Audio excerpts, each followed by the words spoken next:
Good morning and welcome. Thank you for joining us today. Today is Tuesday, August 8th, 2023. We are here in the hearing room on the first floor at our Larimer County Administrative Services building. We are here for our Administrative Matters agenda.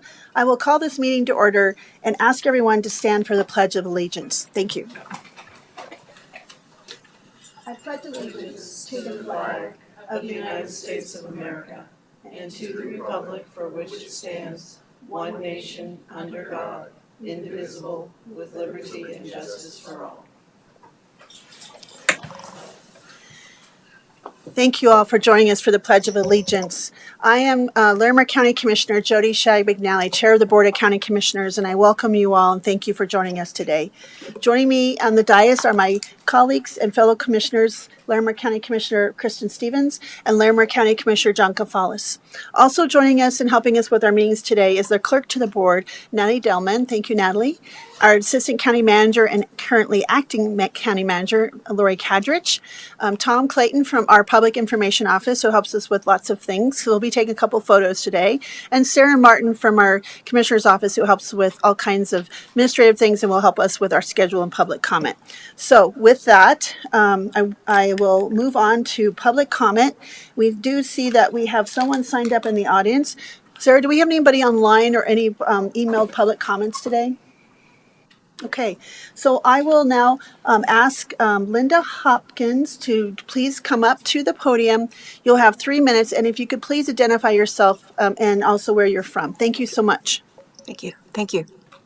I'm Linda Hopkins. I live at 1300 Green Gables Court in Fort Collins. I'm here today to raise a yellow flag, perhaps, on the county's property tax assessment system. I've been involved in municipal planning, residential developer, and a residential real estate agent for over 25 years. In that time, I was frequently asked, should I protest my taxes? My answer is always no. I don't advocate protesting taxes. Our tax revenues are very important and necessary, funding valuable facilities and services. But it is appropriate to challenge the assessment and to correct errors. That is the citizen's responsibility. In a large, complex, mechanical, and albeit somewhat gross process, it is our responsibility as citizens to make distinctions, to refine the system, to make it more fair and more equitable.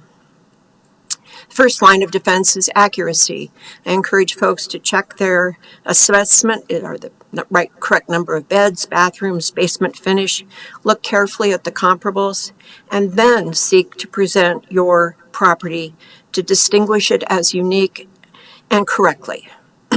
My neighborhood consists of 34 small patio homes in an enclave in a larger single-family neighborhood. Our prior assessment of 34 homes clustered around an average of 408, and in fact a median of 408. With the new assessment, a 33% increase, perhaps consistent with the market, it resulted in an increase to 540,000 average and a median of 547. Still a reasonably tight range of 34 data spots. The neighbor with the highest assessment at 577, unfortunately, does not have the nicest home. And he asked, should he protest? I did encourage him to seek an adjustment, which was demonstrable and I thought would be welcomed. Rather than a $3,000 to $10,000 lowering that was, I believe, warranted, the applicant, without much hearing, was handed a prepared assessment with an adjustment, which actually raised the value $166,000. Now it is $133,000 above the average. In my mind, the system ought to have a flag, a toggle, a smell test, where properties vary from the norm dramatically in either direction. I'm not here to plead that injustice or even try to correct that error. I'm not sure what the recourse is, but what I do know is in instances like this, and I'm sure it's not the only one, this will greatly diminish the citizens' confidence in the assessment system. The repercussions to the elected officials are simply politics, but the impact on our trust and confidence will haunt the very important taxing entities that are dependent on our voters' support and confidence. Thank you so much for your public comment. We appreciate you coming today. So I will open it up to anyone else in the room who would like to make public comment.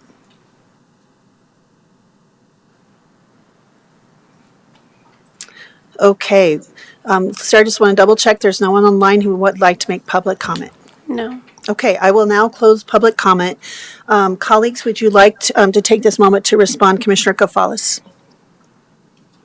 Yes, thank you, Madam Chair. Good morning and welcome, everyone. I appreciate seeing Linda Hopkins, and thank you and your husband for your many contributions to our community over the years. And I do appreciate your public input and your measured way of delivering that public input. As I'm sure you are well aware, we do not micromanage the assessor's office. At the same time, we are beginning conversations about how we can improve the system. We just got through 3 weeks or so of County Board of Equalization hearings, and it's been quite an interesting process. So that's what I would say to you, Linda, and others, that we know that we can always do better, and we know that the increase in potential property taxes payable in 2024 based on the valuations will impact a lot of folks who maybe can't afford those increases. So we continue to make sure that people know, what are some of the resources out there to help them. And the commissioners have stated that pending what happens in November this year with elections and ballot measures, we are prepared to lower the mill levy rate to try to provide some property tax relief. But I'm more than happy to speak with you offline if you'd like, to see if you have other specific suggestions on how we can improve the system, especially from the realtor's perspective. Thank you. Thank you, Commissioner. Commissioner Stevens. Yeah, I'll just add on a little bit to that. Thank you, Linda, for your thoughtful comments, and I really appreciate, I think that there were quite a few anomalies this year, and there were certainly a lot of people that protested and had adjustments made. So our plan, I think, is to talk to the assessor's office to say, will you be tweaking your modeling? How will that look in the future? Obviously, he's an independent elected official, and I would encourage you to talk to him, and we'll certainly share your comments with him.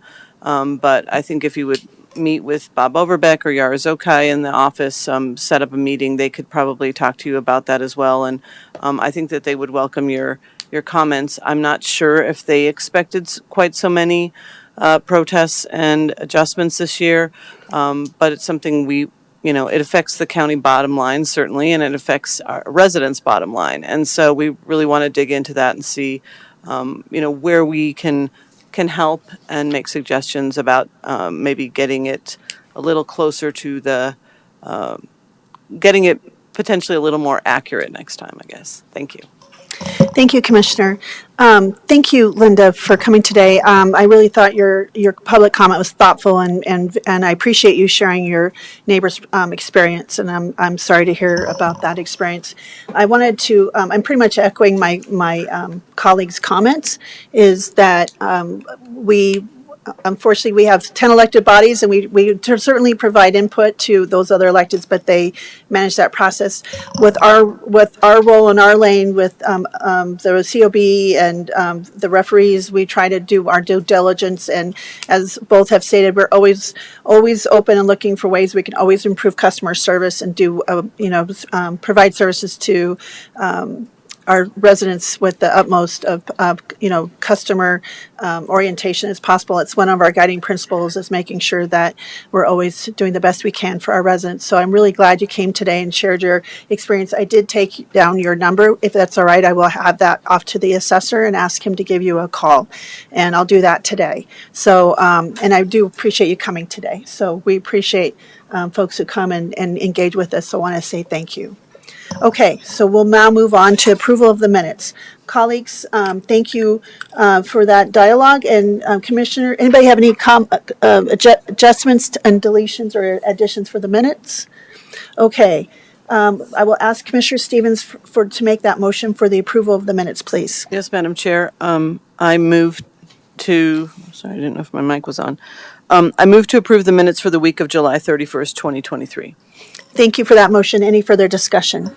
All those in favor? Aye. Aye. Okay, we'll move on now to our upcoming schedule reviews. Sarah, would you mind going through our schedule? This is the Commissioner's schedule for August 14th to the 19th, 2023. On Monday, August 14th, from 10 a.m. to 12 p.m., the Commissioners will convene as the Board of Social Services in the Commissioners' Conference Room on the second floor. From 12 p.m. to 1 p.m., Commissioner Shattuck McNally may participate in the virtual Forest Health Council Leveraging Resources Committee meeting. From 1:30 p.m. to 2:30 p.m., there will be a work session with Leslie Ellis, Director of Community Planning, Infrastructure, and Resources, in the Commissioners' Conference Room on the second floor. From 3 p.m. to 6 p.m., there will be land use items with the Development Review Team in the hearing room on the first floor. And from 6:30 p.m. to 10 p.m., there will be land use items with the Development Review Team in the hearing room on the first floor. On Tuesday, August 15th, from 9 a.m. to 12 p.m., there will be an Administrative Matters meeting in the hearing room on the first floor. From 12 p.m. to 1:30 p.m., Commissioners Kafalis and Shattuck McNally may attend the Wellness Summit for the Veteran Community at the Lincoln Center at 417 West Magnolia Street in Fort Collins. From 12:30 p.m. to 1:30 p.m., Commissioner Stevens may attend the Community Corrections Advisory Board meeting. It's a hybrid meeting. In person, it'll be in the Boyd Lake Conference Room on the first floor or virtually via Zoom. From 1:30 p.m. to 3 p.m., there will be administrative direction to county management in the Sprague Lake Conference Room on the second floor. From 3:15 p.m. to 4 p.m., Commissioners Kafalis and Stevens will participate in a discussion regarding community conversations for the Fort Collins community in the Sprague Lake Conference Room on the second floor. From 7 p.m. to 9 p.m., Commissioner Kafalis will attend the LaPorte Area Planning Advisory Committee meeting. It's a hybrid meeting. In person, it'll be in Lake Estes on the third floor or virtually via Zoom. On Wednesday, August 16th, from 12:30 p.m. to 5 p.m., Commissioner Shattuck McNally will attend the Opioid Abatement Conference in Montrose. The 1:30 p.m. to 3:30 p.m. work session has been canceled. From 4 p.m. to 5 p.m., Commissioner Kafalis may attend the Veterans Together meeting in the Boyd Lake Conference Room on the first floor. On Thursday, August 17th, from 7:30 a.m. to 9:30 a.m., Commissioner Kafalis may attend the Housing Catalyst Board of Commissioners meeting. Location will be announced prior to the meeting. From 8 a.m. to 5 p.m., Commissioner Shattuck McNally will attend the Opioid Abatement Conference in Montrose. From 6 p.m. to 8:30 p.m., Commissioner Kafalis may attend the Board of Health meeting. It's a hybrid meeting. In person, it'll be at 1525 Blue Spruce Drive in Fort Collins or virtually via Zoom. On Friday, August 18th, from 8 a.m. to 5 p.m., Commissioner Shattuck McNally will attend the Opioid Abatement Conference in Montrose. And on Saturday, August 19th, from 3 p.m. to 3:30 p.m., the Commissioners will attend the Livermore Community Center ribbon cutting ceremony at 2044 West County Road 74E in Livermore. Thank you, Sarah. Colleagues, do you have any additions or suggestions? Commissioner Stevens. Thank you, Madam Chair. I have a few things. On Monday, August 14th, from 8 to 9, I have the Transportation Commission Coordination meeting. That's a meeting with Weld County and Transportation Commissioner and the Executive Director of the MPO. So, and then on Wednesday, I just found out we're having a control strategy meeting for the Regional Air Quality Commission, the RAC, on wildfire smoke and how that's affecting low-lying ozone in our communities. And then on Friday, well, I think that I'm going to do the QPR training on Wednesday. I think some other commissioners have done that, but that's around preventing suicides, and so that's an online training. That's 5:30 to 7. And then on Friday, while I haven't received notice of it, I know that I was appointed to the Middle Income Housing Authority for the state, and they have a meeting from 9 to 1 on Friday, it looks like on their schedule. So I haven't been, while I've been appointed by the governor, I haven't been sworn, sworn in by the, confirmed by the Senate. So I don't know if I start attending those meetings, but I'm going to probably sit in on the meeting anyway. So that's all for me. Thank you. Commissioner Gonzalez. Any adjustments? I'm good. Okay, I just need to add the Estes Valley Planning Advisory Meeting. I'm going to be at the conference for the opioid abatement, but I'm going to jump on that because I had to miss part of it last time because I was getting, I was unable to get my cell phone to work at that time. So, and I had been out of town too, so I want to make sure I attend this one. So I'm going to attend it virtually, but I won't attend the Land Stewardship Advisory Board meeting because I'll need to kind of make sure I'm focusing on the conference because I think I'm speaking at the opioid abatement conference. So, and then, so make sure that's on there. And I think that's it really. So I appreciate that. So thank you. Thanks. Okay. Lots of things moving and changing.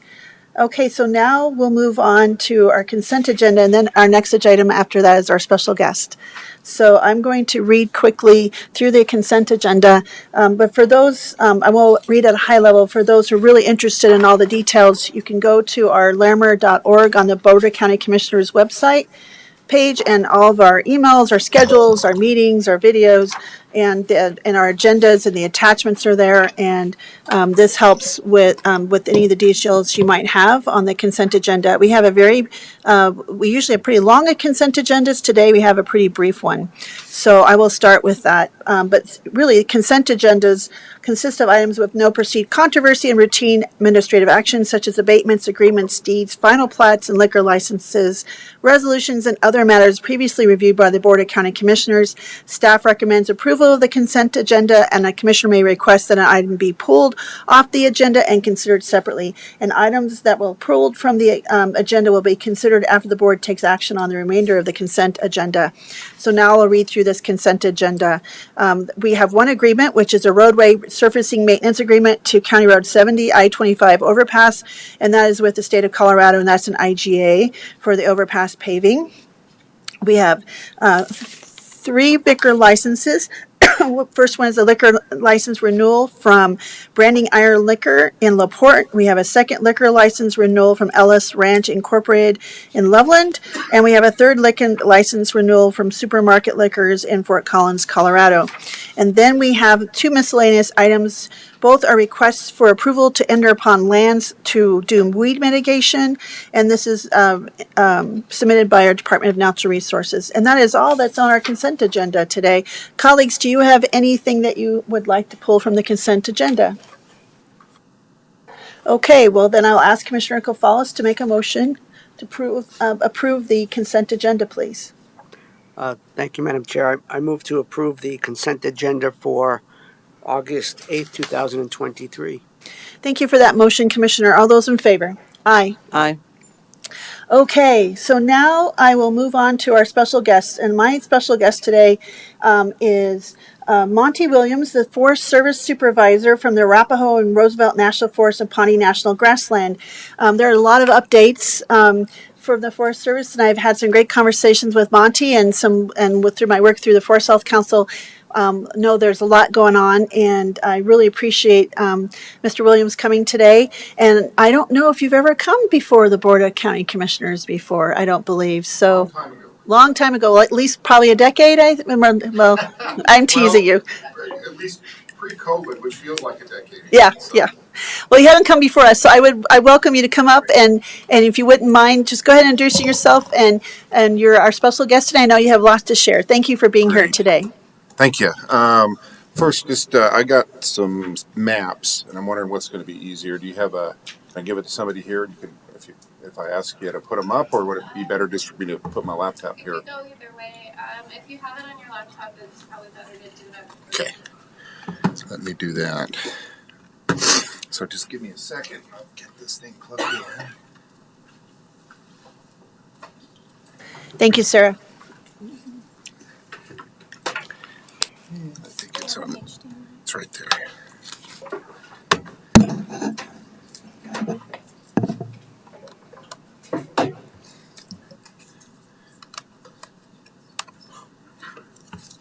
Maybe a little fussy, but it looks like it's working. All right. Well, thank you for having me today. I'm going to talk on two subjects, although I'm open to talking about just about anything, depending on what questions you may have.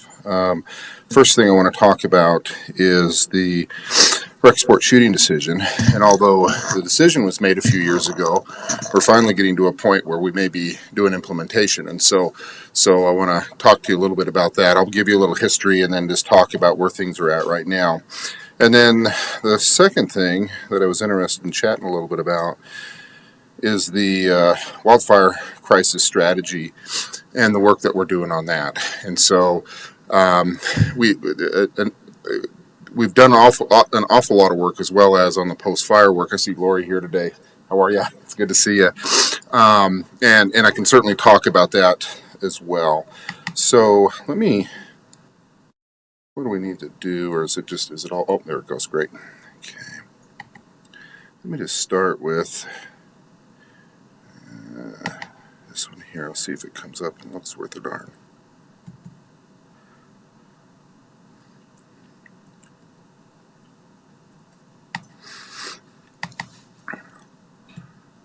Hopefully that's legible, but it's kind of grayed out. Well, we'll do our best with what we have in terms of audio visual.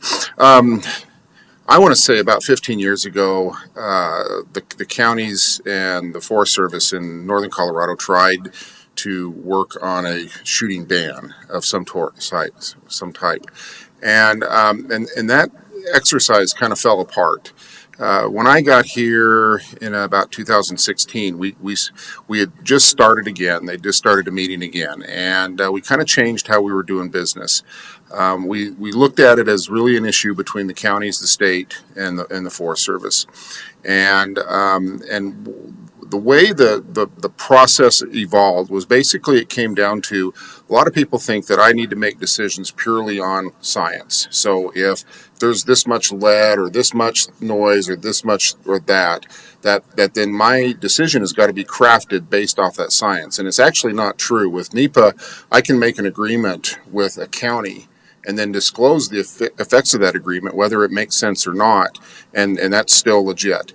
And as we dug into rec sport shooting and trying to figure out how do you choose where closures go or not, and why, what it really came down to is the individual county's interest in those closures, and then how that met up with maybe the laws and the regulations and such of the federal government and the National Forest System.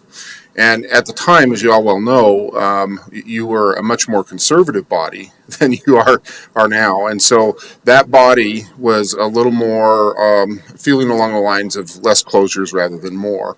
I'd say another thing about Larimer County, which is very hard to see on the graphic up there, but I apologize about that, but there's also a considerable amount of National Forest System land that's fairly contiguous. In essence, there's a lot of country out there that doesn't have housing in it, unlike as we start going south of the Poudre watershed and start getting into Big Thompson and south of there. The landscape is very fractured and has a lot of different homes and things in a very short distance. So this group of county commissioners in the state worked really hard, and each of the counties proposed a map. We edited those maps as well, mostly we added stuff rather than subtracted, but there was it went both ways, and came up with a initial proposal for closure. What happened with that then is we ran that through our NEPA process and adjusted our forest plan. And one of the things that's probably different than the county is, for us, I can do an emergency closure, and I can do one for 30 days, no problem, if there's an emergency. So let's say there's a shooting problem, I can close without much anybody weighing in on that and do it for 30 days. But as we go longer and longer, it's that from a court perspective, it's no longer an emergency. If you've got something that continues to be a constant emergency, then a constant emergency isn't an emergency anymore. It's just a way to avoid the harder ways of actually changing the management of a piece of national forest. And so that's the problem we find ourselves in. Certainly, if someone was, had a legitimate issue around safety, we could go do an emergency closure. But my lifespan on that might be 60 days or 90 days before we're pretty much done with it. And my attorneys won't even support me after that. So the forest plan, the first piece of this is about the plan has to say it's unsuitable for me to do longer closures.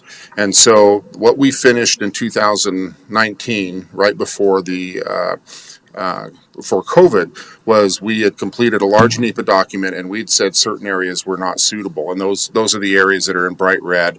And that is kind of all Larimer County there. But it was conditioned for in the same decision. We said you can't actually do the closures, so that doesn't make the closure happen. And for the closure to happen, I actually have to sign an official document that says I, the forest supervisor, close this area based off of this and for whatever length of time. And so we put a condition in there, and it was on purpose. It said that there has to be shooting ranges built, and those shooting ranges are tied to geographic areas. This was done partially because and mostly for CPW, Colorado Parks and Wildlife. They had a very big concern. They represent, of all the government agencies in the state, they represent the recreational shooters as well as the hunters and the fishermen and such. And so they saw, particularly in a number of the counties, such large closures that they wanted some type of, not that it could replace all of the opportunity that's being lost, but at least some opportunity being put back in. And so that was the agreement, that if the shooting range was built, then the geographic area associated with that then would close. It gets more complicated, but hopefully we're at the end of the complications. There were two counties that had so much public land and lots of public land and so little closure that we said we don't have to have a shooting range to close that. But at the same time, the other county commissioners who were stuck with building shooting ranges also said, I don't want them to have a free ride.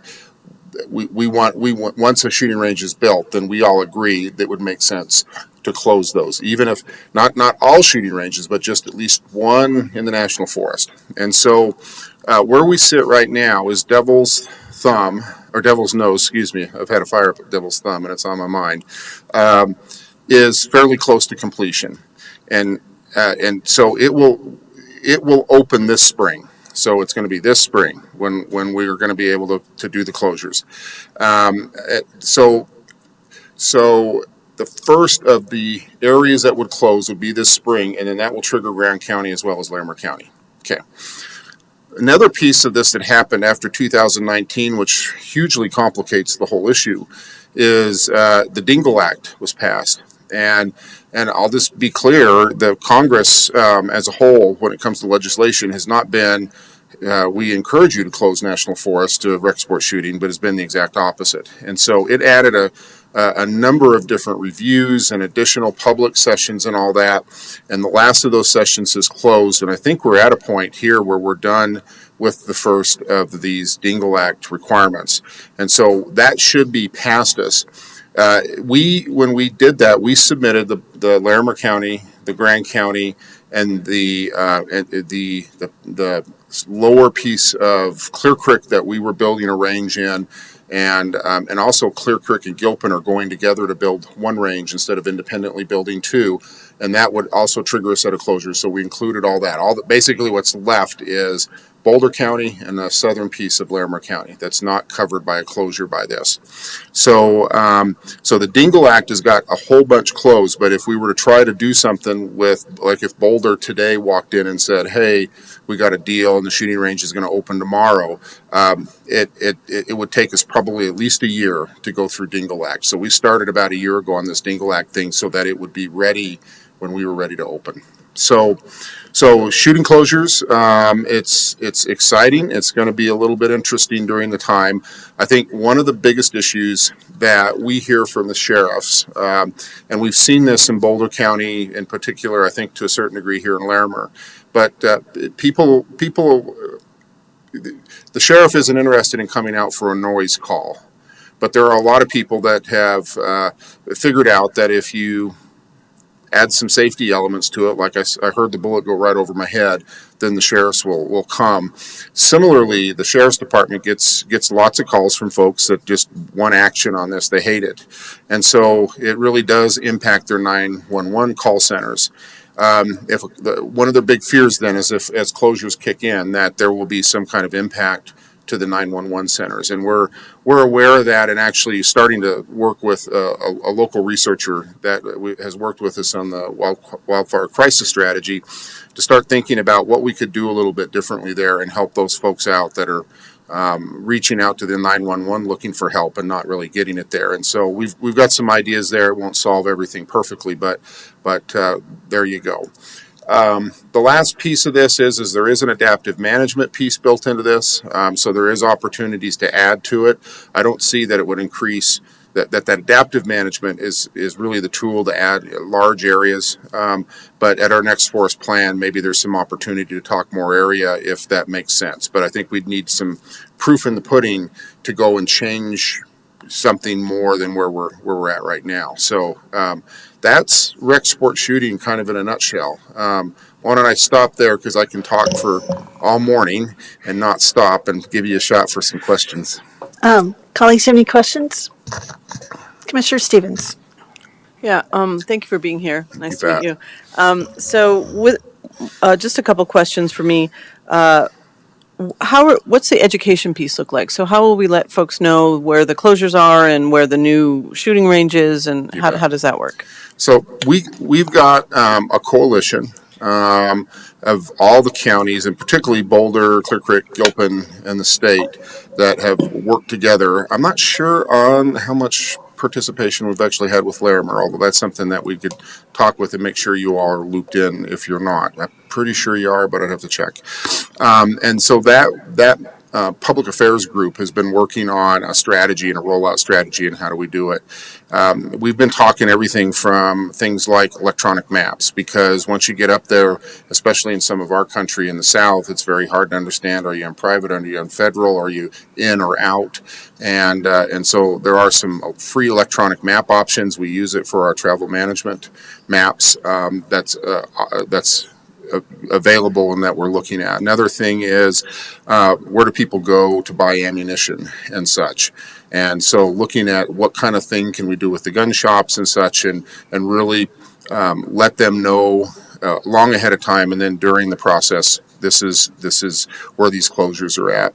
Another piece about this is signing, and we expect a large portion of those signs either to be thrown into the ditch or shot. And so we've actually got, we're working on plans on how we have a crew that kind of cycles through the areas and put signs up. Some of the solutions we've talked about, for example, with the 911 call center stuff, is to take those folks that are motivated enough and interested in this enough to be making those calls, to actually see if they're interested in being more of a citizen group and maybe helping us maintain and post the posting of the signs and things around the closures and stuff. So things like that gives them a space to kind of, and an outlet for the frustration, but at the same time could help us out considerably as we're doing that. We've added an extra law enforcement officer. That was something that we had said that we would do prior to doing the closures. And so there's an extra one in the system, and that's really important just because it does give us an extra person to be out there and helping administer this. It won't be their full-time job, but it will help greatly as we're doing the implementation. So those are some of the things.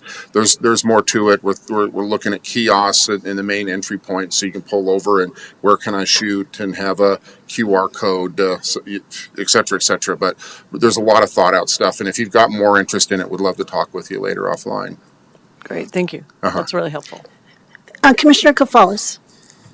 Thank you, Madam Chair, and nice to see you, Monty. Same here. I just wanted to make a couple of comments and ask you one question. First of all, the matter of doing the closure in the parts, I think it's about 1,300 acres west of the Crystal Lakes area in the Arapahoe Roosevelt National Forest, fundamentally was a public safety issue. Yeah. We had heard from a lot of residents. Many of the concerns were founded, some perhaps were exaggerated, but ultimately there was a public safety concern, and that's why we worked with the Forest Service, to do our best to address that. Gratitude to the Forest Service for the collaboration and adding on additional law enforcement folks and working closely with our sheriff's office, because that's been a real stickler with it. You can put up all the signs you want and all the video cameras you want, but ultimately it comes down to enforcement. But indeed, there has been a good partnership. I did also want to make sure that the public understood that I believe it was January of 2021 when the previous Board of County Commissioners approved an emergency temporary resolution closure for that area to basically give you all more time to figure out what you needed to do with the Dingo Act, which is a federal law that creates all sorts of things as it relates to firearms. And so that was put in place for the calendar year 2021. There were requests by the community members, or many of them, to extend that, but my recommendation is not to extend it. And I think we've made great progress. So I wanted to share all that to provide proper context. And then my question is, it's good news that the Devil's Nose public shooting range will be open in the spring. Yep. And then you said that will trigger the process for ultimately doing a permanent closure of the area west of the Crystal Lakes. Yes. Can you be a little bit more precise about how long that's going to take? My guess, this is still a guess. It seems like that's 10 years away instead of 6 months away. Apologize. But my guess is that we will hit that kind of with a fury in the spring. And so as things start melting out and we can get back up to places, we will start posting and stuff. The actual closure, it's something, for example, I could do some emergency closures earlier. But the problem is, are we ready? And then if it's January through getting back to the 90 days and thinking about the length that I could string out emergency closures, is it really worth it at that point? Is there a lot of shooting? So I think what we're really targeting is as early in the spring as we can really get out and put signs up and such, and legitimately say that the shooting range, Devil's Nose, happens to be pretty high elevation. And so we'll have to at least get the snow out of there and get a shot fired from a resident to fully throw our arms up and say, yeah, we have an open shooting range. One last question. Yeah, thank you very much, sir. Welcome. That's helpful. I'm still trying to understand the logic of the adaptive management plan where you have opened. I understand to some extent the federal law, which requires that if you're going to remove recreational sports shooting areas, you've got to replace it. And I believe that's one of the purposes of the Devil's Nose public shooting range in Clear Creek County, right? Correct. Yeah, and yet at the same time, it's hard to grasp the logic that putting that there will somehow help folks in northern Larimer County who want to do recreational sports shooting. Yeah. I don't know if there is any logic to that. It's quite a ways far away. But I'm wondering, and you don't have to answer this, do you think there's any interest in resuming talks about getting a public shooting range, in Larimer County? Oh, I think that'd be great. And, the problem, I think, right now is the way we laid out those boundaries, you're kind of beholden to Boulder. But the document doesn't say Boulder has to do it.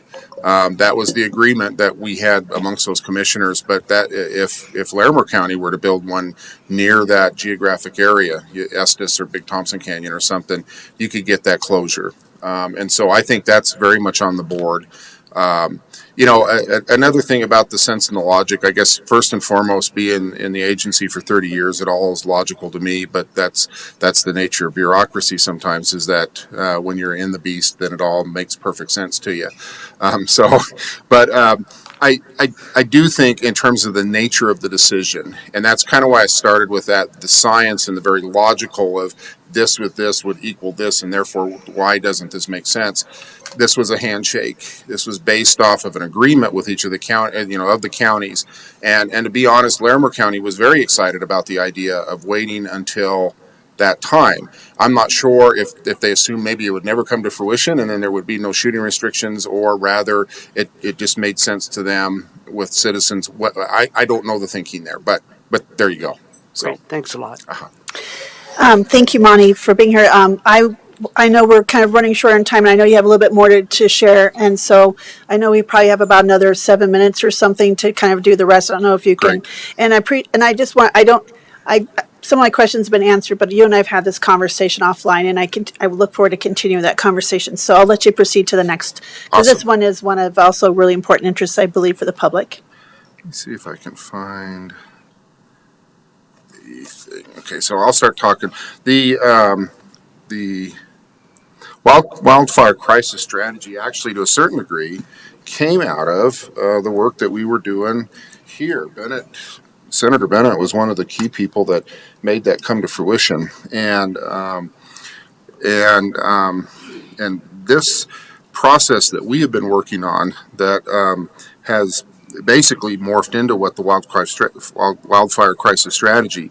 We've been working at it for 7 years. When I first got here, I met a guy by the name of Tony Chang, professor over at CSU, and we started talking about how do we get this stuff out, this work that we're doing. Here we go. Out at a scale. That didn't work. One of these will do it. There we go. All right, I'm going to pause here for a second. This is so. Speaking of Fireshed started working, but even before Fireshed, we had some folks that were very innovative in the early 2000s around thinking about fire in the landscape. So this is where the Cameron Peak fire was, and what they're showing you here is the turquoise are the treatments that have both been thinned and burned. So thinning and burning are extremely important.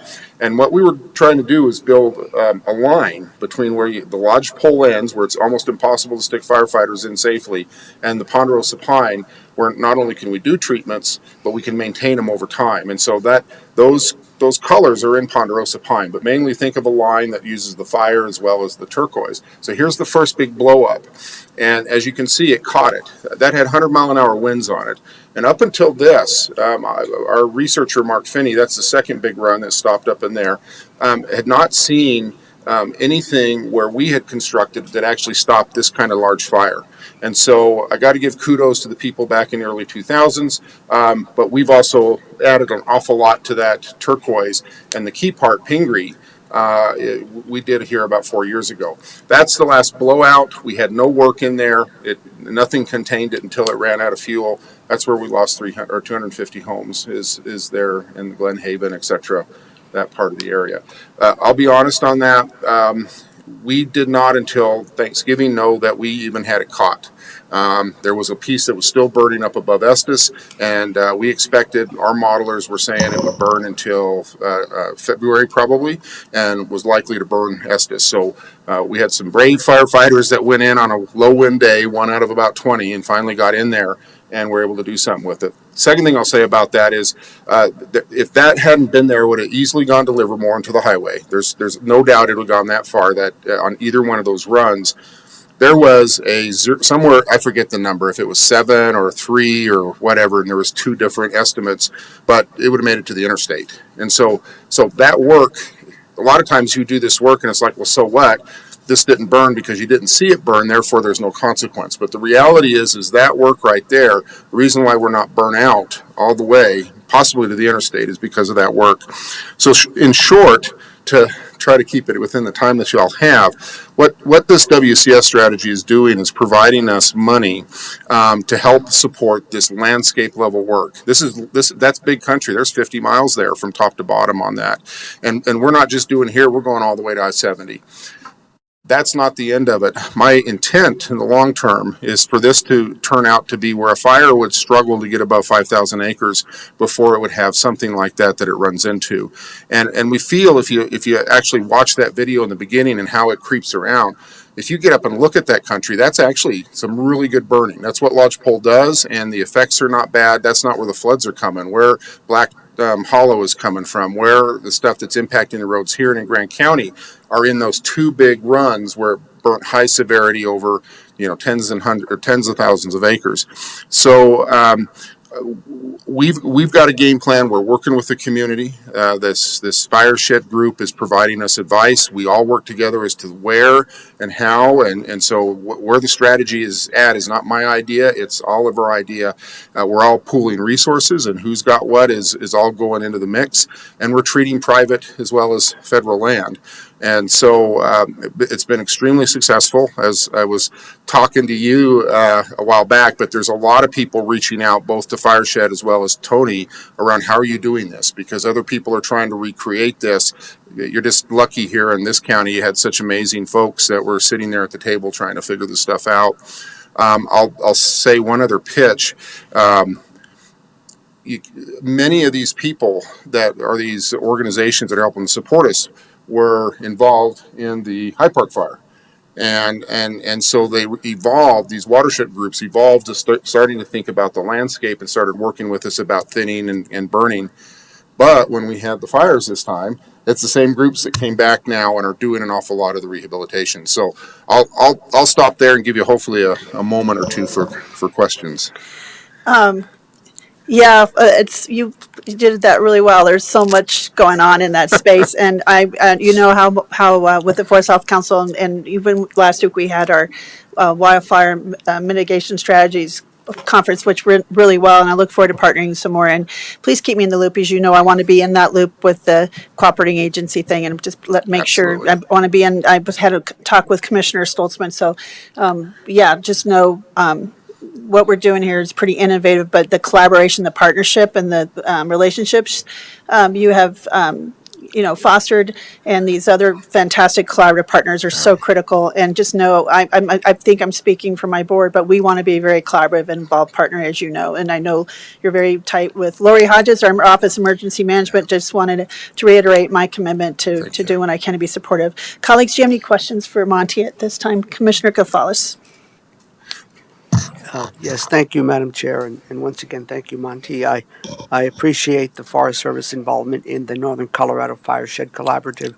I think that is a really important partnership amongst all the key players to try to mitigate and adapt to what we imagine will be more the potential for more intense and more frequent wildfires. So thank you for all that. I have my question is, do we have any more evidence that shows that the forest mitigation work that took place close to Red Feather Lakes actually prevented the Cameron Peak fire of 2020, which engulfed approximately 309,000 acres. Do we have any evidence that shows that work actually prevented the fire from reaching Red Feather Lakes? Yeah, I would say depending on how you frame that question, yes, and depending on how you frame it, no. The type of stuff that they had out there, the researchers weren't going to be able to capture the 100%. But as we looked at it in terms of the fire conditions and when the snow hit and all that kind of stuff, there's no doubt that we had a lot more burn time and period before the snow started to snuff anything out. Actually, what we found, and so there's that evidence there that's more of anecdotal, and firefighters taking a look at it. The bigger, I think, evidence that's really there that's solid though is we had received money and had done a lot of work in that area long prior to the fires that was funded out of a process that required monitoring, and so Tony in the college had plots in all of these different stands. And we had stands that had not been cut, we had stands that had been cut, and we had stands that had been cut and burned. And what he found is that the severity differences between the two or the three types of situations were very, very different. The cut and the not treated, there was no difference. Even though that it still had the low density up on the top. What many of our researchers have been arguing, it's about the ground fuels. It's about the stuff laying on the ground. And so it didn't make any difference that there wasn't many trees standing on those sites because there was so many heavy fuels on the ground. When it burned through there, it burnt hot and deep. So the sites that were thinned, and so they call it groupy clumpy. So there's blobs of trees and there's some space and all that, and they'd been burned. that they had almost no ecological effects happening to them whatsoever. There was some singeing, there was whatever, but it didn't look much different than a prescribed fire. Another thing that's really interesting that my friend Finney told me about that I think it's probably the most striking of all the data, and it really makes me think about this when we think about prescribed fire. He said the reason these big fires propagate isn't because the flame front moves through. You can still stop that with a interstate width kind of hole, because at some point it runs out of fuel. It's the spotting, right? It's the embers that are going up in the air and then they land 2 or 3 miles out. And if you look at those big fires, when you have a big line they're trying to hold, they almost always lose them because spots happen and then start the fire running again. Well, Finney has told me there's only one kind of substance that can accept an ember and start a flame again. And it's that punky loggy material that you can reach in, you actually can stick your hand into the stump and break off a piece, and you can rub it and it goes to dust. It's an air to fuel mixture that's only found in that kind of rotten wood. So a rotten leaf won't happen. Piece of pitch, no, won't even do a darn thing. But in that stuff, it can start. Well, what does prescribed fire do? It removes every bit of that as it moves through there. There's nothing there. And so what his argument was is that if you've got a 2 to 5 mile width of these treatments, that's our ribbon, and spots are flying into it, it's gotten nowhere to take off and run. And so the success of what happened, I think, up at Red Feather was as much about stopping the flame front is maybe even more about having a place that prevented the spots from being able to catch and run. So there you go. You're welcome. Thank you, Monty. I had heard that as well. Commissioner Stevens, we're out of time, but do you have a burning question? No, I'm fine for now. Okay, thank you. Thank you. Monty, I just wanted to also say that, I'm on the subcommittee with the Forest Health Council and the Fire Commission that we're having those prescribed burn talks. So just wanted to make sure you knew about that. And I'll look forward to connecting and having a conversation. Thank you for bringing this information to us today. That was a great video. Is there a way we could get a copy so my colleagues could look at that? Definitely get you a copy. And anytime y'all want to get out in the woods, just let us know. And we've got some great places to go out and look at that. So Sign me up. Awesome. I'll be there. Sign We'll me get up. it I love. arranged. Yeah, thank you. All right. Thank you, Monty, for being here today. I appreciate you being my guest today. So appreciate the public letting us have that conversation. As you can see, really important information. So now we'll move on to our agenda items for discussion. And we have first is our proclamation for August 6th through the 12th is National Farmers Week. And I'm going to take off my jacket because I'm wearing my farmer's market shirt. So let's go ahead and have, I believe, is it Carrie Brown from Extension, and is Carrie and whoever wants, everyone come on up, and let's talk about Farmers Week, and we'll read this proclamation. Thank you all for being here.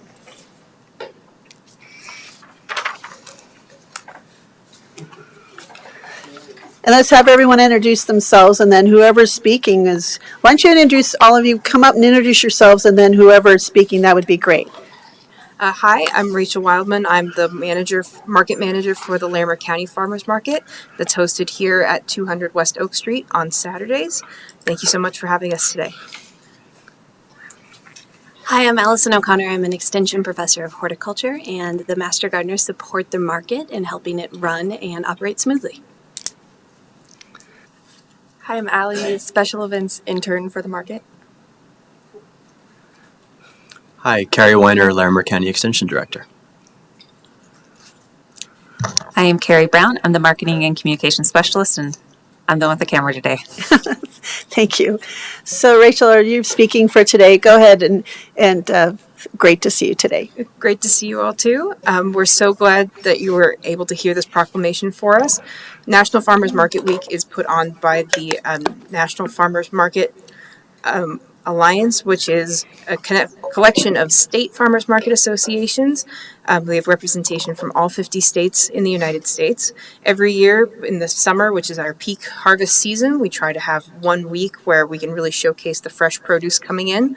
That National Farmers Market Week typically is the first or second week of August, and we have reached that point in our calendar this year. Thank you so much for the support the commissioners have provided to the market over the years. We wanted to be sure that we're not just showcasing our Larimer County Farmers Market, but the other great markets that we have operating in Larimer County.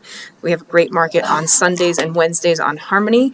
There's the Fort Collins Farmers Market. There's also the Loveland Downtown Market operating on Saturdays and the Jack's Farmers Market on Saturdays and Wednesdays, and the Downtown on Sundays. As well as the Berthoud Farmers Market operating on Thursday evenings. We really have tried to build a robust food system here in Larimer County, and we think that farmers markets are a critical part of that. We provide access not just for farmers, but those interested in starting small food businesses through Colorado's Cottage Foods Act. And we wanted to use this week to recognize all the work not only the farmers are putting in, but also those small businesses, and they can be recognized as an integral part of the county that they are. Wonderful. Colleagues, do you have any questions or comments? Commissioner Kafalis. Are we just hearing from Rachel? Yeah, I believe so. Yes. Just gratitude when I've been able to attend the farmers market on Saturdays in the County Administrative Services Building parking lot from 9 a.m. to 1 p.m., running every Saturday until the end of October. It seems like a lot of good energy, local producers. I mean, the proclamation talks about why this is important and valuable, but it just seems like a tremendous community building experience, another opportunity for folks to get out and meet their neighbors. And I'm very much looking forward to one of my favorite activities, which is story time, next Saturday, August 12th at 10:30. So be there or be square. We look forward to having you. Thank you, Commissioner. Commissioner Stevens. Yeah, thanks, Rachel, and everyone for being here. I'm wondering if you could just go over, I think one of the remarkable programs that you offer is, getting food out to people in need, especially seniors. And so can you just talk a little bit about that program and how many people you're serving this year? Sure. So this year we're offering our Market Days for Older Adults, which provides free fresh produce to low-income older adults in our community. This year we had 200 and some change applications. So that means that it's an every other week delivery system. So we're serving between 80 to 100 people per week. That's on some of our guests come to visit the market to pick up the bags of produce themselves. Others have that delivered if they're unable to get out of their place of living. Just because you can't get to the market doesn't mean you don't deserve fresh produce. So we were glad to offer that delivery option that started during the pandemic. But we do recognize that it's a big community event and social isolation is a big problem among our older population. And we want to be sure we're providing that social aspect as well when we can. So this is the fourth year of the program.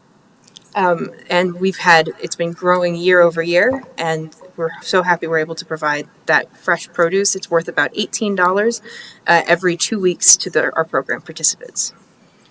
Thank you. I really love that program, and I love the idea that that's delivered as well. Some people are in a type of food desert where they don't have a lot of access to fresh produce, and that's just such a great service on top of all the other things that you do, which is great. Thank you. Thank you, Commissioner. And just to build off, being the liaison and serving on Office on Aging Advisory Council, was really thrilled with these market days. But I believe the county or maybe the commissioner, we support that market days with some funding, I believe.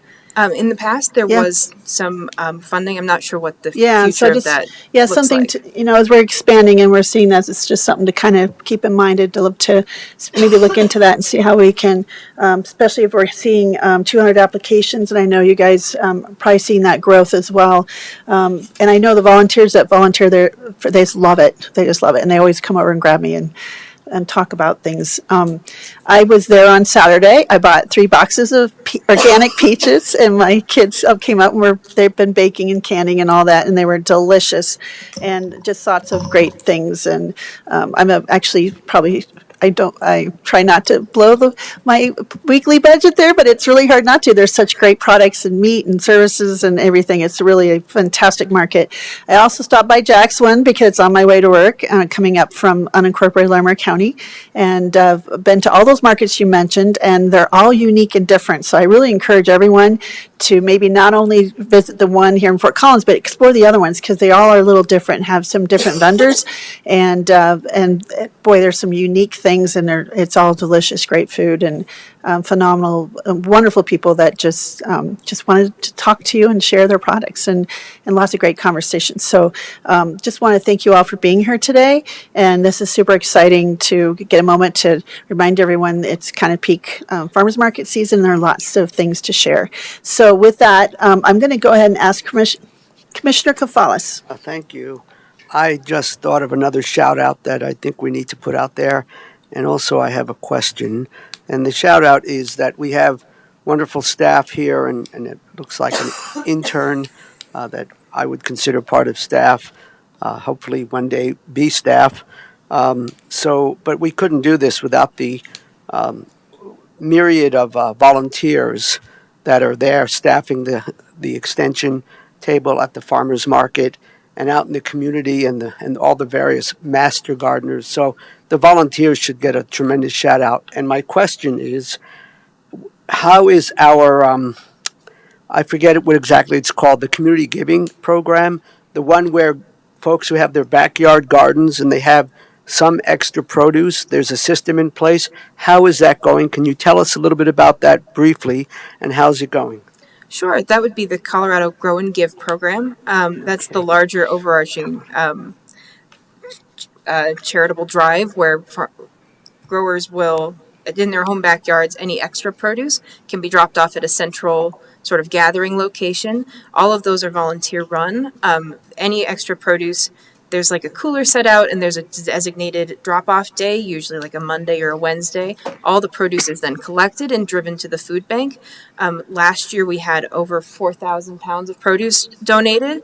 I think we're on track to be about there again this year, and we've had a growing interest in the program, even just from gardeners coming up and asking us about it when we're at the farmers market. But we're on track again to do another great year for donations. Thank you, Rachel. And Commissioner, you've got all your questions answered? Okay. Commissioner Stevens, did you have any other questions or comments? I just wanted Rachel to talk about her new role that she'll be starting at Extension. Is that too early to say it? It's okay. Okay. Yeah. I'm really happy because Rachel was a 4-H'er with some of my kiddos, and so now she is moving into a role in Extension.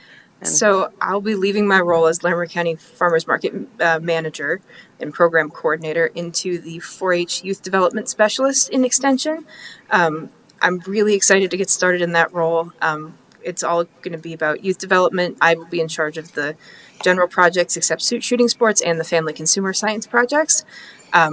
Those were always my go-to when I was in 4-H, and I'm very excited to get started. So I'll be in that new role on August 14th. So I still get to celebrate National Farmers Market Week with you all.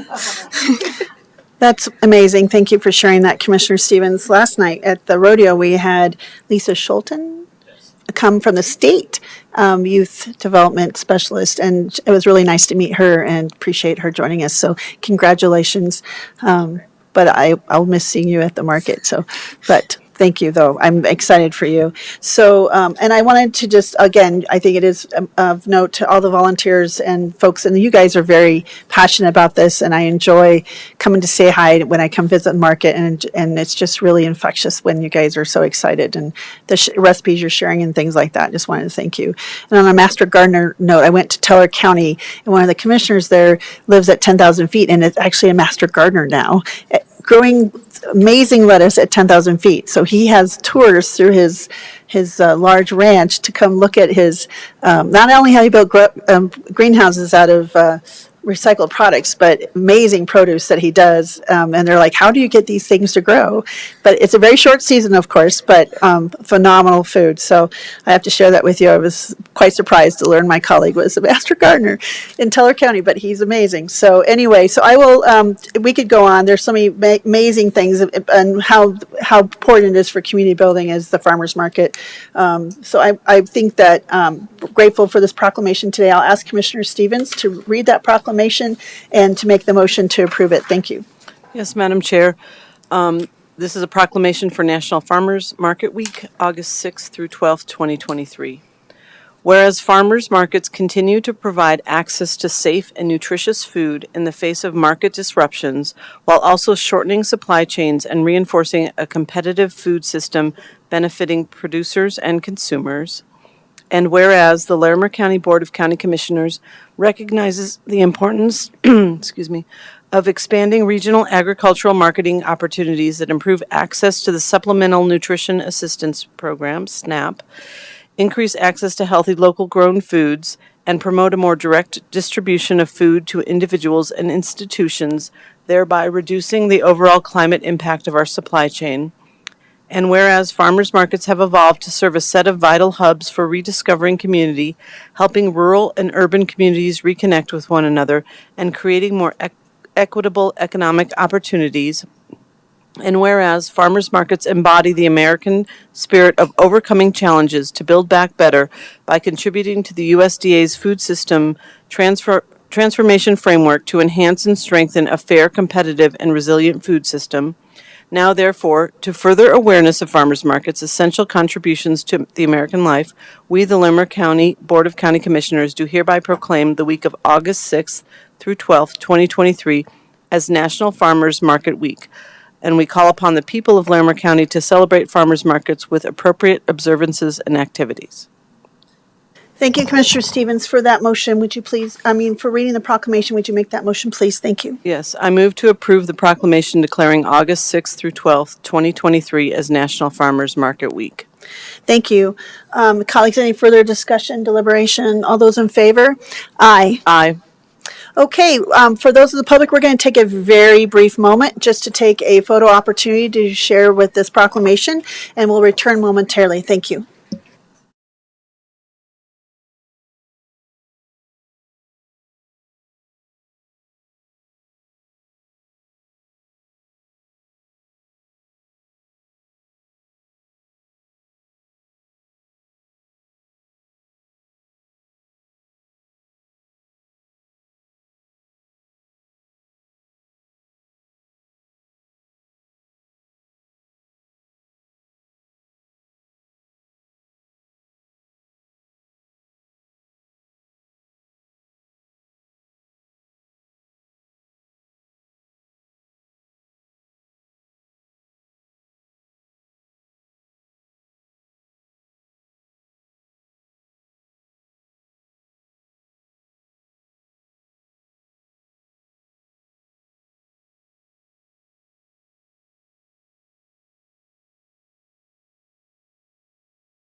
Okay, thank you all for joining us today.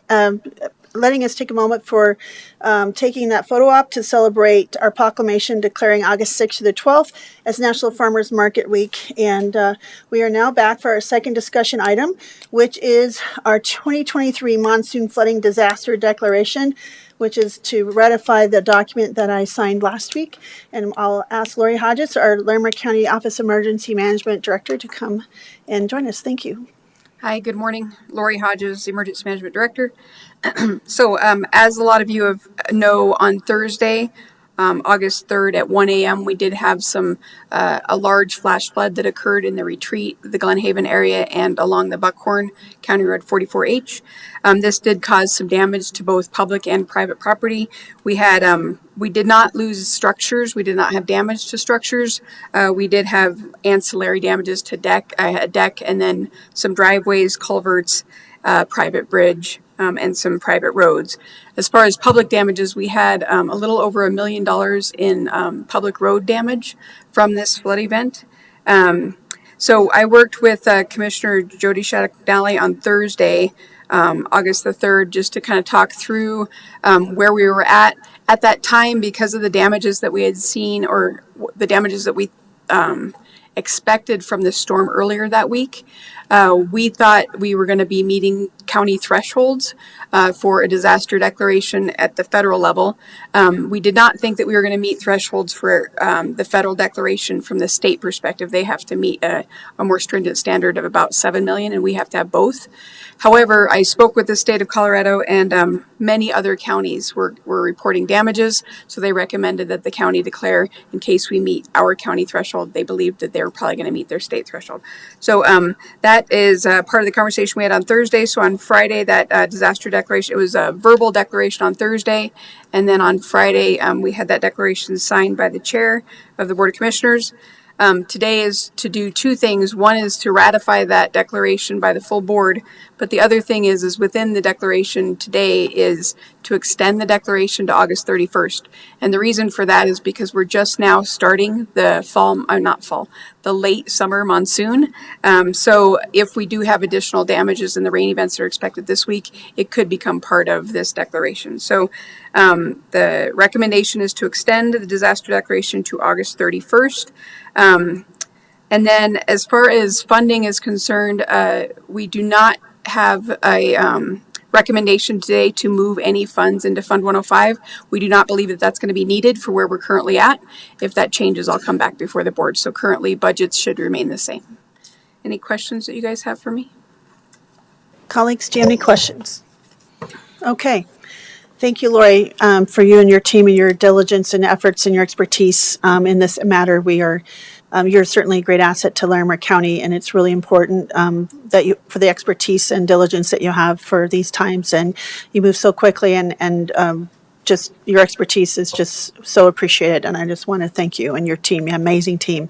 And it's just ironic that we had all those fire chiefs down here for the conference on Wednesday night, and they drove up and then had the emergency. So I'm glad that everyone's all right and they didn't lose many structures. But I did go up and look at some of that road damage, and it's a little, it's just, I just don't know how to.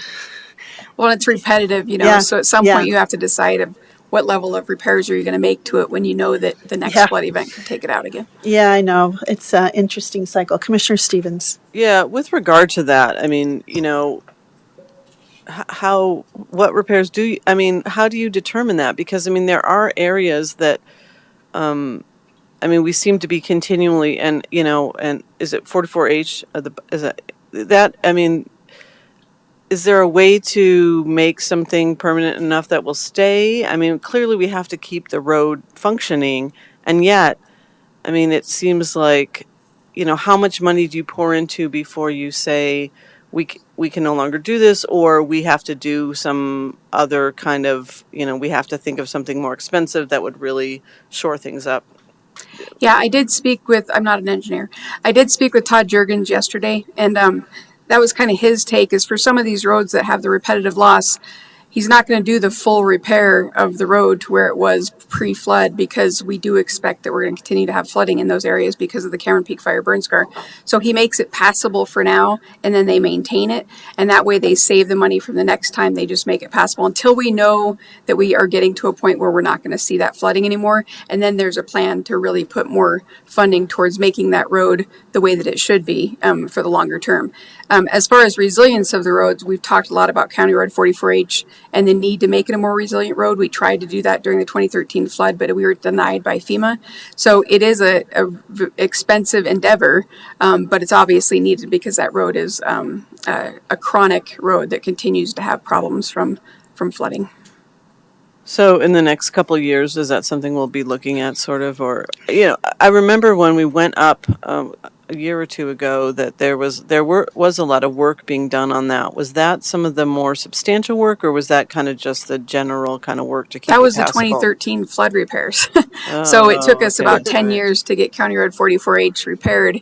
And about a month after those repairs, we had damage due to flooding. Okay. So, yeah, well, just keep us posted, obviously, and let us know how we And can we're hoping, support. you know, this year was actually pretty good until this last week, as far as it's been a heavy rain year, which we expected a lot more problems, but this is the first week where we really had significant damages. So it's a lot better than it was last year and the year before. So we are seeing some improvements. And also Todd did tell me that the improvements that they made to the roads did hold, like the low water crossings and the culverts they've made. Those all held, but we are still seeing some other areas. So that's good news as well as they do those improvements. But we'll update you guys as we go, and hopefully Road and Bridge will come by and talk to you guys about kind of what their timeline is. But yeah, he talked about really not this season, obviously. We just need to see if we can get through a season or so without the major damages that we're seeing. Thank you for explaining that. I appreciate that, because, I mean, it does feel like a little bit like Sisyphus. You're pushing the boulder up the, hill just to have it roll down. And so,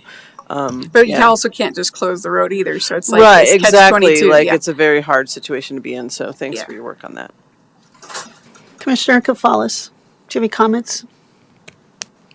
Okay. No, I did want to, I do think it's a good point, Lori. I've been following this very closely, as you know, that last year that some of those areas had 24 flash flooding, and this year a lot of things have held. So there's a lot of success here that we have. Our Road and Bridge has done phenomenal work, and our community partners have done phenomenal work to get a lot of these, and homeowners too, to partner to try to do what we can to kind of mitigate. And until this recent event, consider how much rain we've had, things have held. Yeah. And so it's a lot. I think for the public to know, there's a lot of things that have worked well and held, and things have been really encouraging. So and if you go up in the fire area, it looks beautiful. The grass is coming back really well, and we're having a lot of growth. So each year it'll get a little bit better. Yeah. So I think it's we'll just fingers crossed. So so I will thank you for being here today, and thanks for your again for all the information. So I will ask Commissioner Kafalis to make that motion to approve the resolution declaring the local disaster emergency effective today, August 8th, 2023, and remain through the end of August. Thank you. Thank you, Madam Chair. I move to approve the resolution declaring a local disaster emergency effective August 8th, 2023 at 10:17 a.m. And shall remain in effect until 12 a.m. August 31st, 2023. Thank you for that motion, Commissioner. Any further discussion? All those in favor? Aye. Aye. Okay, Lori, I will sign that after this meeting, and staff will get that to you. So thank you. Great, thank you. Okay, now we're moving on to, and thanks for being here today, Lori. We're going to move on to our we have 3 more items on our discussion agenda. We get to move to some celebratory things. I'll ask Josh Fudge, our Director of Performance, Budget, and Strategies, and thank you for that, Mr. PBS. That's what we're going to call you, Mr. PBS. And we're going to celebrate some immediate grant needs recipients and the amazing work that they've done and continue to be doing. So first we're going to have a grant project report on the grant project implemented by the Poudre River Library District that was funded with our immediate needs grant. So Josh, I'll let you take it away. I know we have some special guests today. Thank you. Thank you. Good morning. Once again, Josh Fudge, Director of Performance, Budget, and Strategy. As you mentioned, we're here to celebrate a couple of our immediate needs grants recipients. The first is the Poudre River Public Library District. As you might remember, they had two grants. One was for a mobile library, which has been named Evie, and we celebrated that a couple months ago. The other grant is for a service that the pandemic really provided, showed there was a need in our area, and that's access to remote work, internet connectivity, and things of that nature to do, as I said, remote work or education online. And so the library district received funds to purchase kits that customers can check out and utilize for those services. And so it looks like they have a couple of representatives here today, and I'll let them take it away and introduce themselves. Thank you and welcome.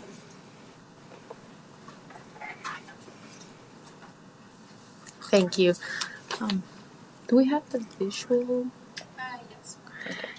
Well, in the meantime, my name is Africa Garcia. I am the adult and older adult services outreach librarian for Poudre Libraries. And I'm sorry, could you say your name again? Maybe you could spell it for the clerk, because I can see she's kind of, she's our new clerk, but I'm sure I could see she's like, so if you wouldn't mind, I apologize. No worries. Africa like the continent, AFRICA, Garcia, GARCIA. Thank you. Thank you.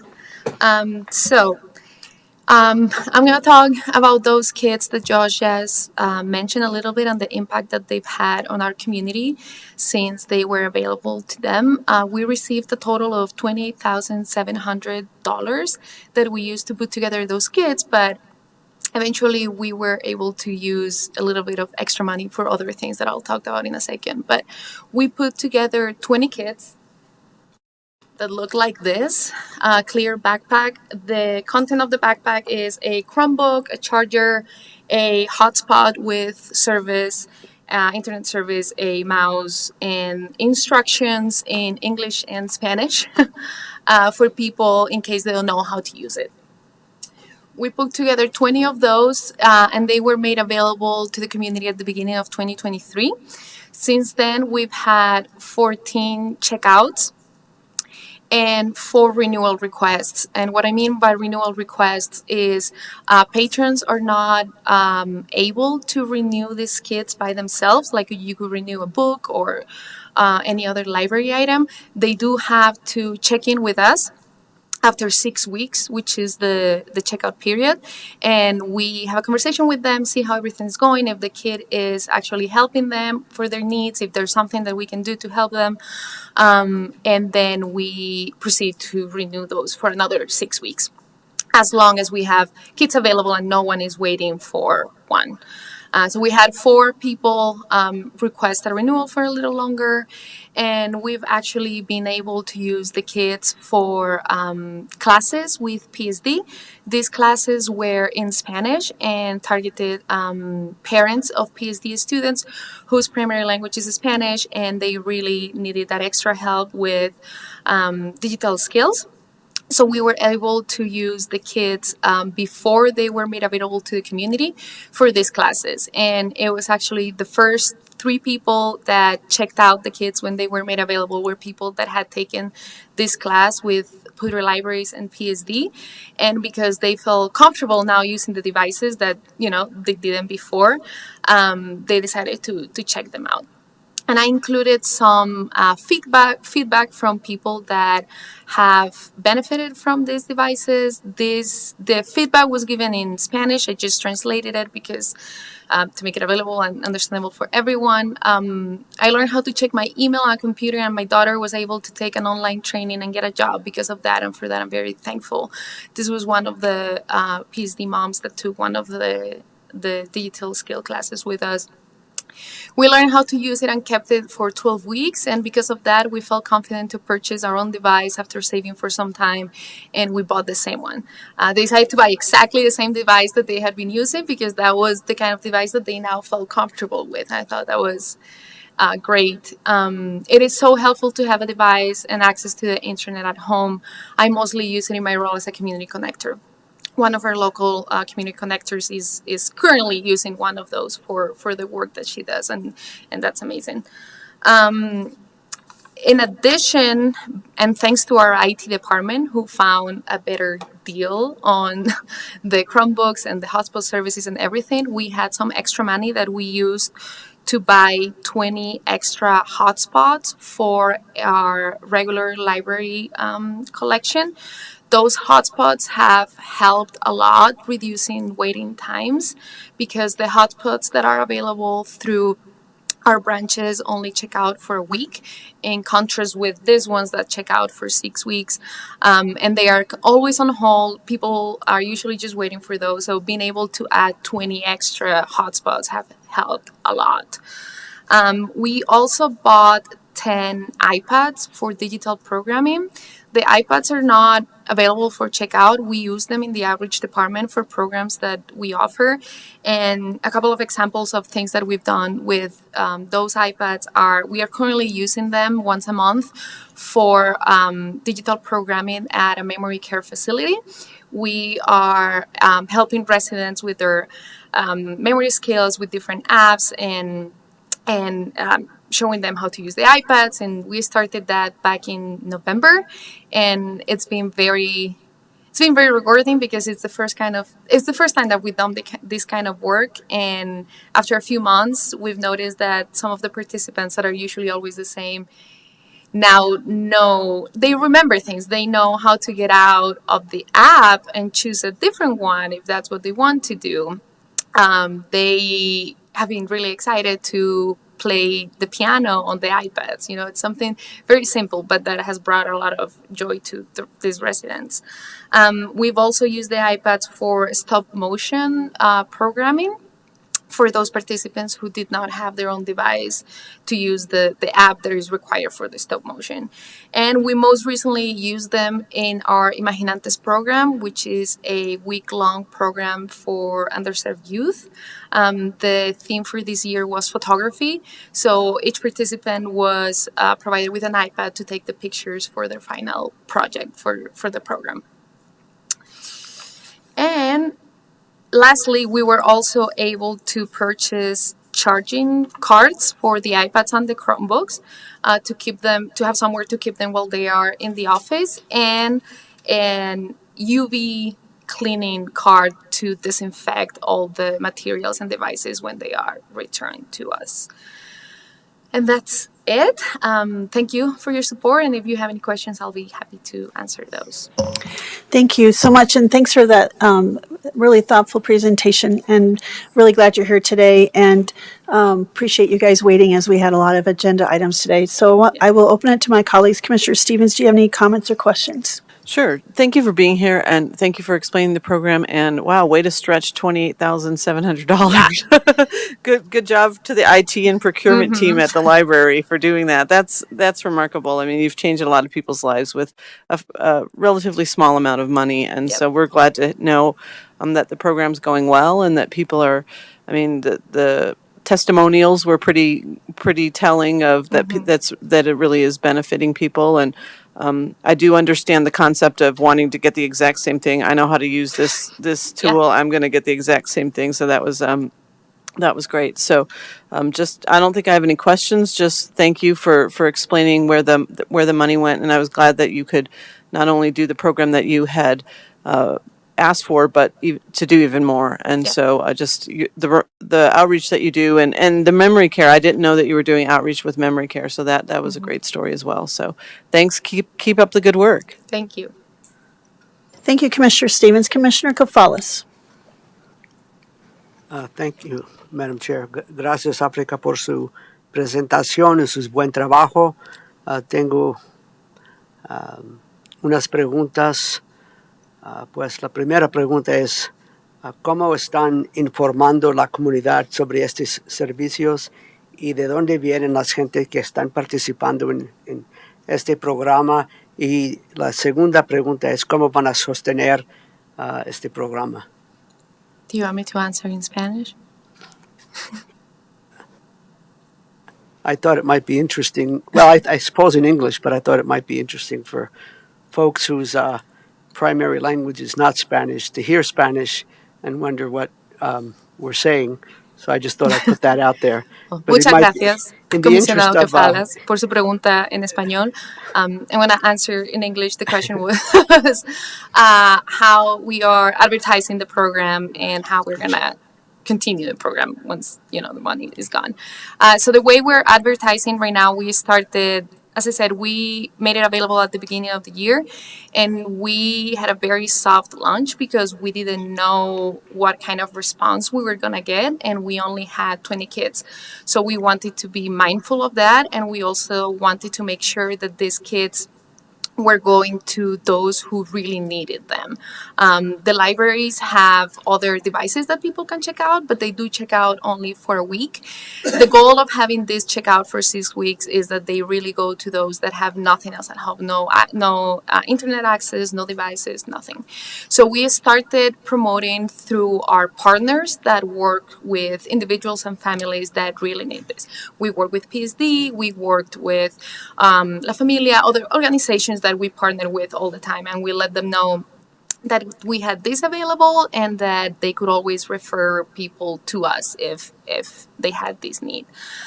So that's how we've been getting a lot of people. Most recently, we added 2 of these backpacks to Evie. And because she's going to a lot of places where this is probably a need, we've also been able to check some of those out in one of the Evie stops. But I do think we can now move on to like the next step and be a little bit more aggressive, if you may, with the advertising. So we're going to be working with our communications and marketing department to see if we can, every now and then just throw a social media post or put it in a more visible place on the website and things like that. And how are we going to maintain the program in the future? I just had a conversation with our IT manager yesterday about it.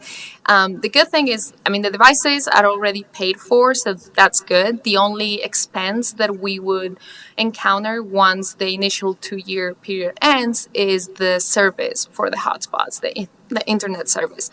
And it looks like we might be, it's a rather low cost for all the devices that we have. So it looks like we might be able to absorb that cost into our regular library budget. Go ahead, Commissioner. Thank you, gracias. De nada. Una pregunta más. Los 14 personas que están participando, ¿de qué partes del condado vienen? De todas partes del condado, principalmente parques móviles, parques de casas móviles.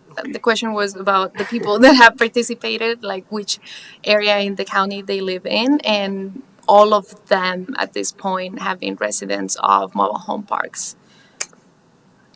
Thank you. Gracias. Thank you. Thank you, Commissioner. Commissioner Stevens, any other comments? Thank you for the presentation. And I want to echo Commissioner Stevens' comments as you were presenting and I was looking at what you did with that, but with that grant, I was like, wow, that's a lot. And especially when near to my heart is older adults, and special isolation. And so hearing about the memory care, I think I was having a conversation with folks of just musical things for some of them are just huge.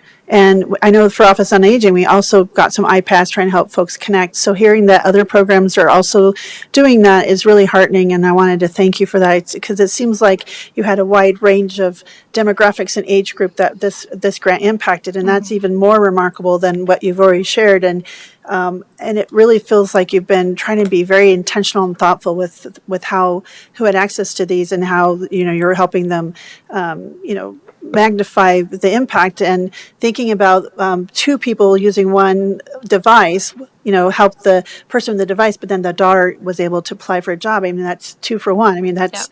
That's great. When does that ever happen? So I think understanding how impactful and how this has probably tripled in impact than we haven't even understood how this was going to be this impactful. It speaks to your passion and your expertise and all of you for what you're doing. And again, solidifies and validates and it repeats the importance of public libraries in our communities, that they're not only about books, but they're community connectors, and there's so many resources and programs in our public libraries that it's mind-boggling how important these are and how long these institutions have been as part of our fabric, as part of our country, but in our community, and they continue to be very important connectors and resources. And just wanted to just thank you for your work. This is outstanding and amazing, and thank you to all your team that came today, because I know you guys are very passionate and work together as a team and support this work. And I don't know if you could just, from the podium, just mention who you brought with you, because I think it's notable who's all in the audience. So if you wouldn't mind, you can just, you know who's there, just, you can just tell us. So Now, so we have Ken Draves, our deputy director, Diane, our executive director, and Selena, our development officer. awesome. Well, welcome. We're so glad to have you all here today. Lori, did you have anything you wanted to add to this, since you're filling in for Lorinda? But I know I saw you smiling and nodding. I think that you had some things you'd like to say. I was just thinking, commissioners, how lucky we are to have you as elected officials and having the wisdom, right, to set aside some of the ARPA dollars to go out into the community in the way that it has, and not really knowing how the money was. I mean, you had a general idea how the money would work, but in each of these presentations, we have just heard more testimonies about how that money has multiplied and impacted the lives of the residents throughout the county in a positive way. And so that's why I was smiling. I was just proud that I work here and that we were able to do this kind of work within the community and have many of these programs then become self-supporting within those agencies. Thank you, Lori. That's a great point. And I do want to say, hearing how you're looking to sustain this is phenomenal.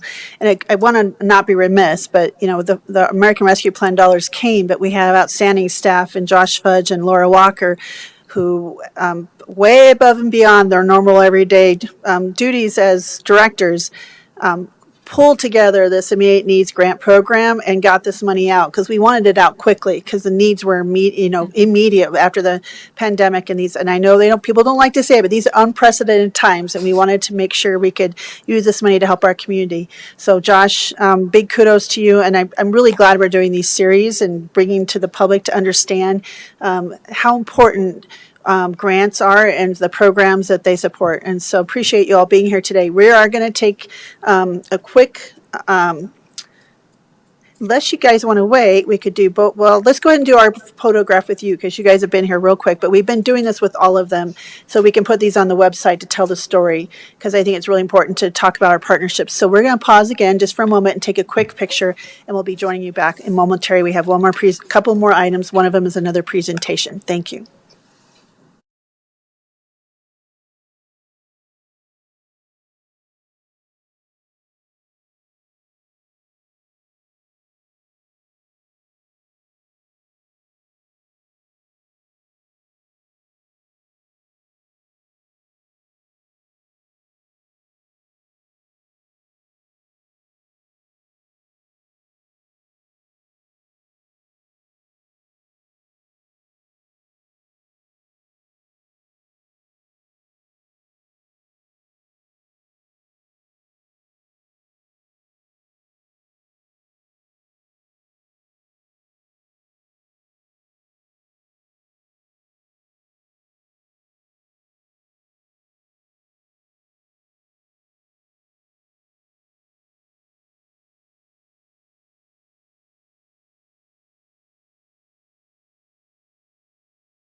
Thank you all for being patient as we took a moment to celebrate the amazing work with the Poudre River Library District with the project funded with our immediate needs grants for a technology at home program.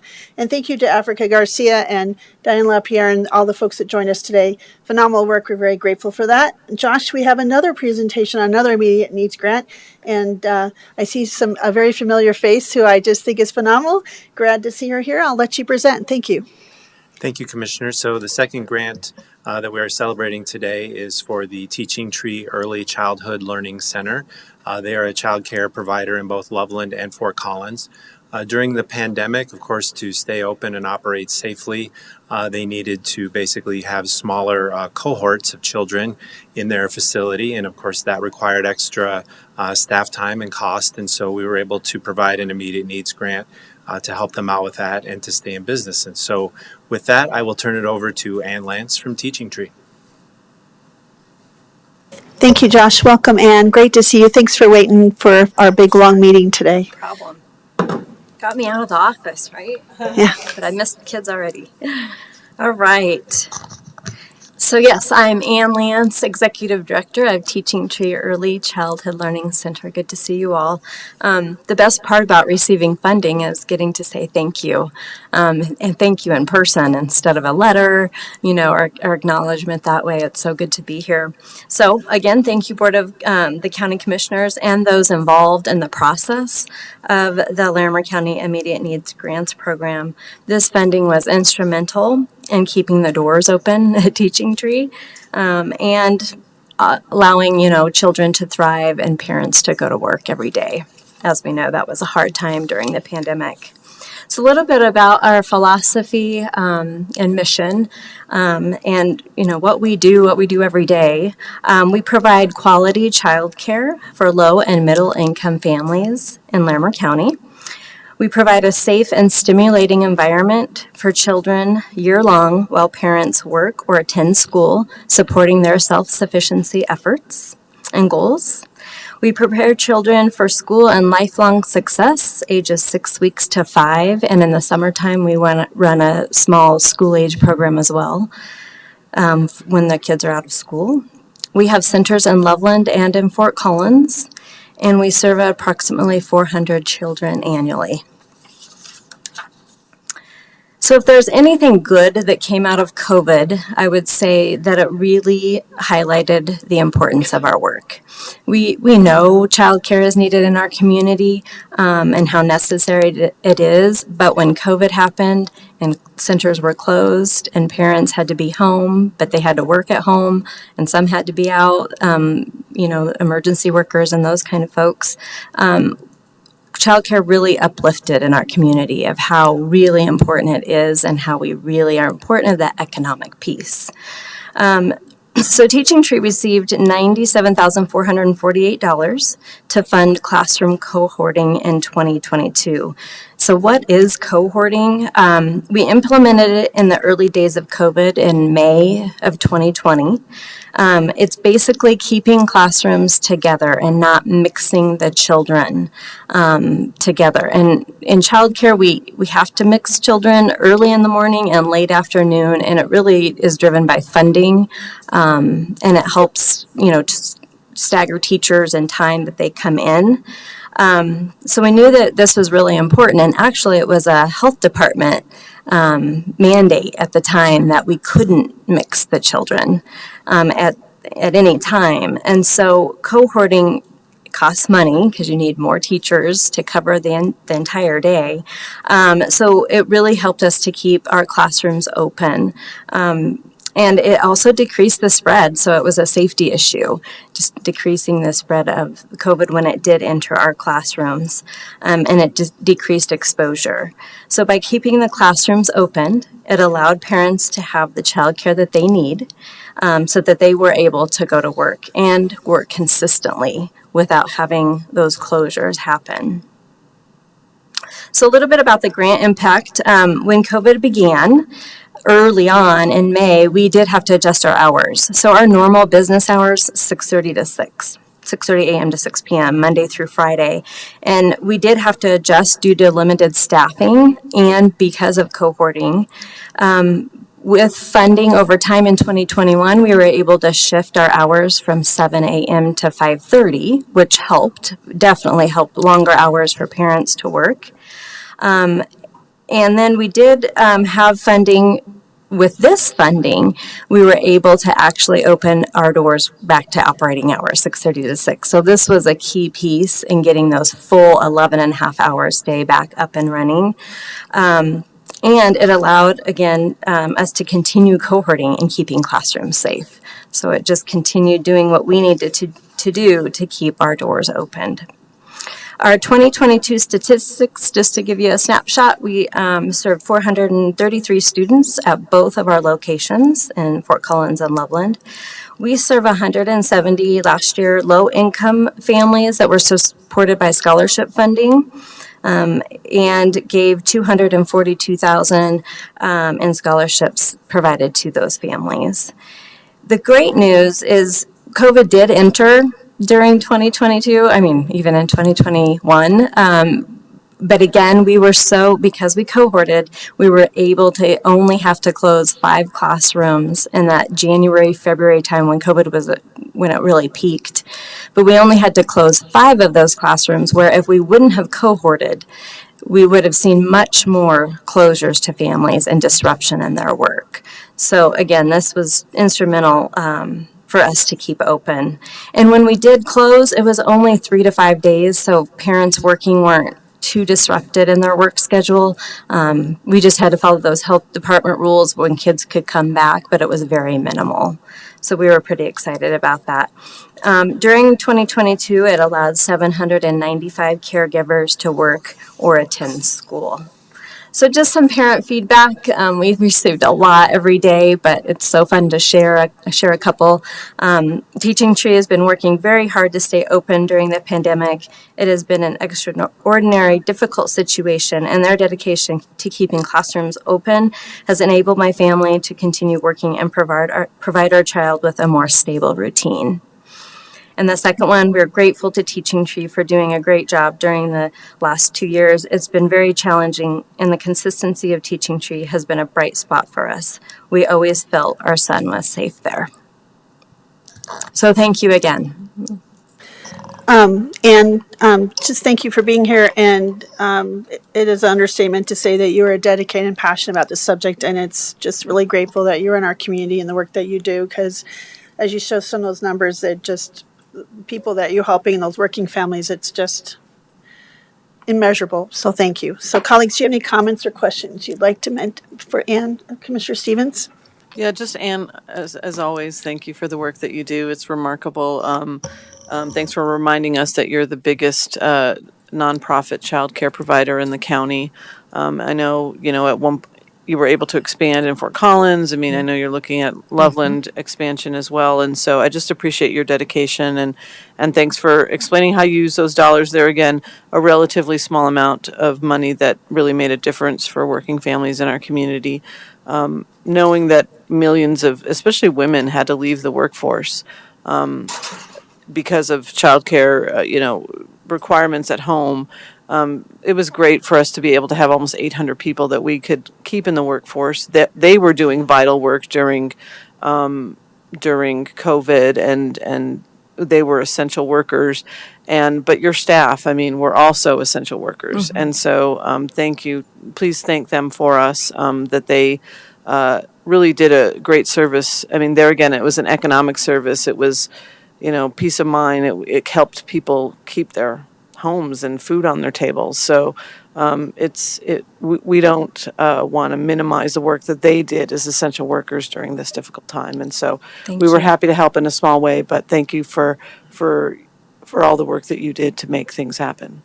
Thanks. Thank you, Commissioner Stevens. Commissioner Kafalis. Yes, thank you. Expression of gratitude and to you and your team, if you could let them know.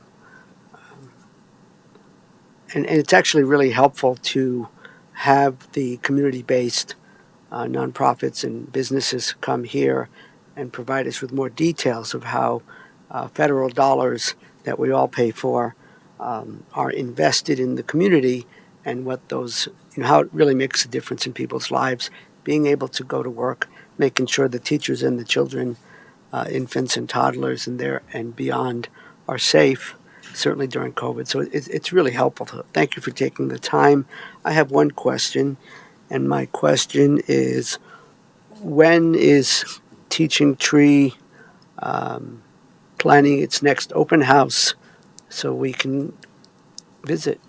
Yes, we're working on that. It's coming, and we will definitely let you know, but it'll be fall. We're going to do some kind of like a back to school, kind of get the kids excited, and we will be opening that up to the community. So we'll be in touch on that for sure.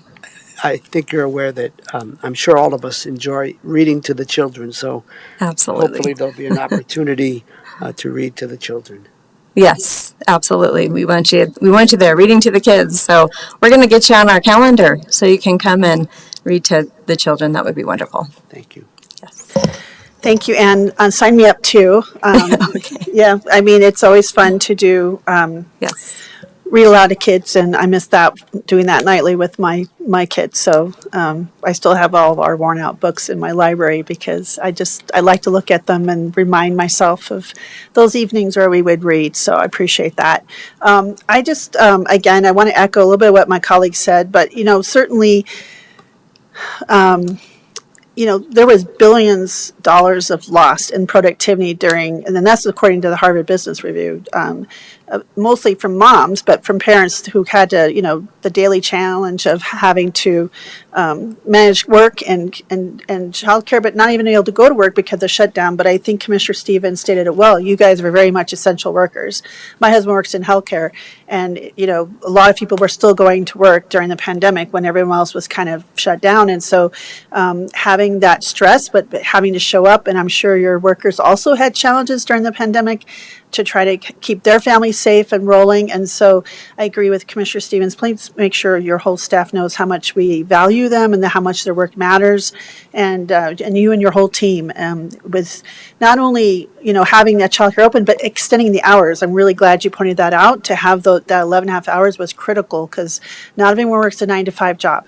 And my family certainly knows that for 30 years, it's not a 9-to-5. And so it's really important to have those extra hours. And so I think you were a lifeline and just really important to keep a lot of families afloat and to our community. And it was not only just providing them that safe and security of their child was safe in a good spot, but also it's an economic driver. It's so important for our community. So I think this is shown that there is a need, and the system is not working for childcare in America, and we've got to fix this. And it's a very complex issue, and we are all working on it, and the governor and everyone else in the state. But there's a lot of factors that we have to still figure out as we go forward.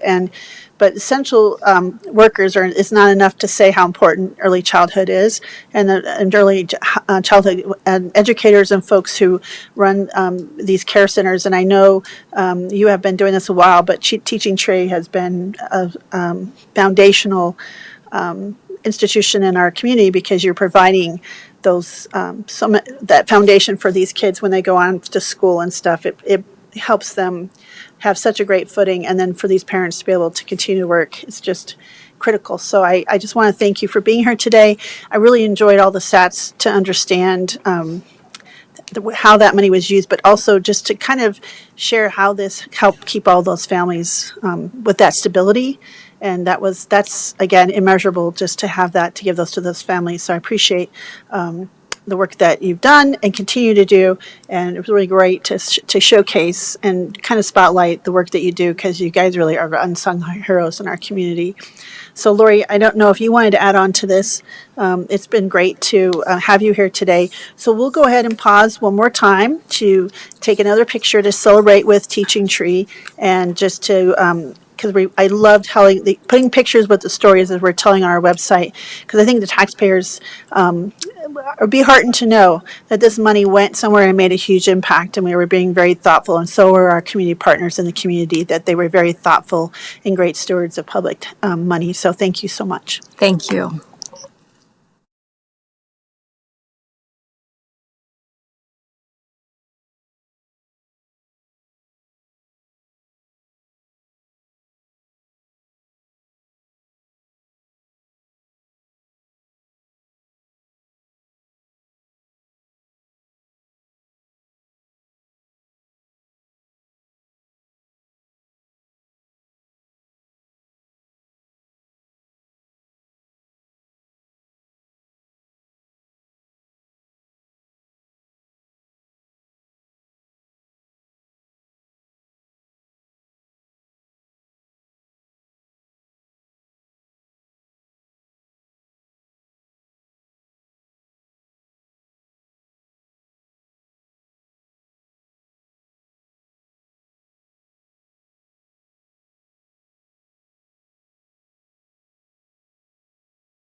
I'll cue you up.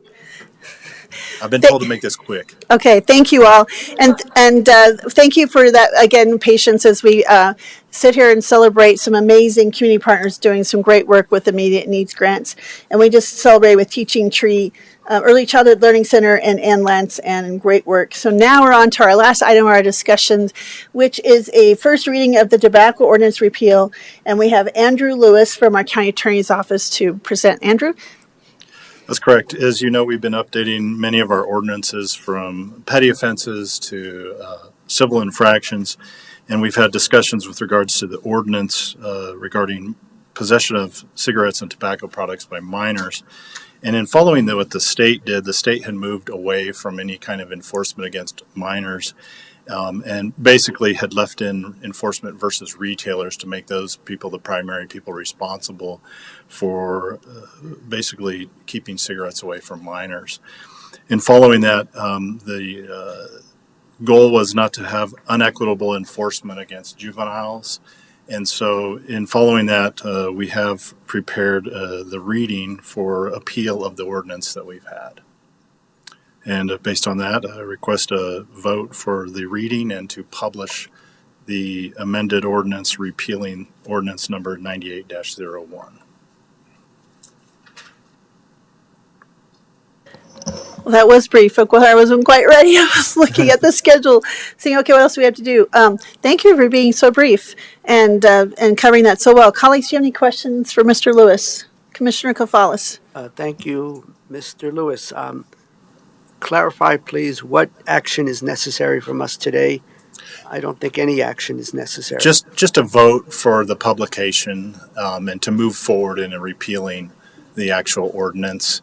So if you vote for the publication, I will read the ordinance into the record as it's amended, which was basically just a repeal. And then we will publish that and come back before the board at a later date for the actual signing. Such a vote would require a motion, is that correct? Correct. Thank you for that question, Commissioner. And so it is Commissioner Stevens' turn. So if that's a motion, Commissioner Stevens, would you read a motion, I think it's just a pretty straightforward motion to approve reading this into the record. And the And publication. Yep. Thank you, Madam Chair. I move to read the repealing of the tobacco ordinance into public record and moved that it be publicized. I don't know that we put it forward for publication so that the community knows about this. Thank you for that motion. Any further discussion? All those in favor? Aye. Aye. Okay, so you're going to read it now. Ordinance amending ordinance number 98-01, an ordinance prohibiting the possession of cigarettes and tobacco products by minors. Be it ordained by the Board of County Commissioners of Larimer County that ordinance number 98-01, an ordinance prohibiting the possession of cigarettes and tobacco products by minors, be repealed. Thank you. Thank you. Okay, that was brief, and I think that we're done with our discussion items. So now we'll move on to community manager update. Lori? Thank you, Commissioners. I think the highlight for the last week has been the fair and rodeo. And I'm sure that all of you may touch on parts of that as well. So I wanted to thank our staff for the great work that they're doing out each and every day. I've been especially impressed by their emergency response to the rain and hail events that they've had and how organized and less disruptive they have been this year over past years. I also think that the team has done a great job with the infrastructure improvements. And I know that it's been confusing for folks to come for the first time and see the new roads and the new parking areas. And that's led to some challenges in terms of traffic. But overall, the traffic has moved so much faster than in past years. And that's a tribute to our staff.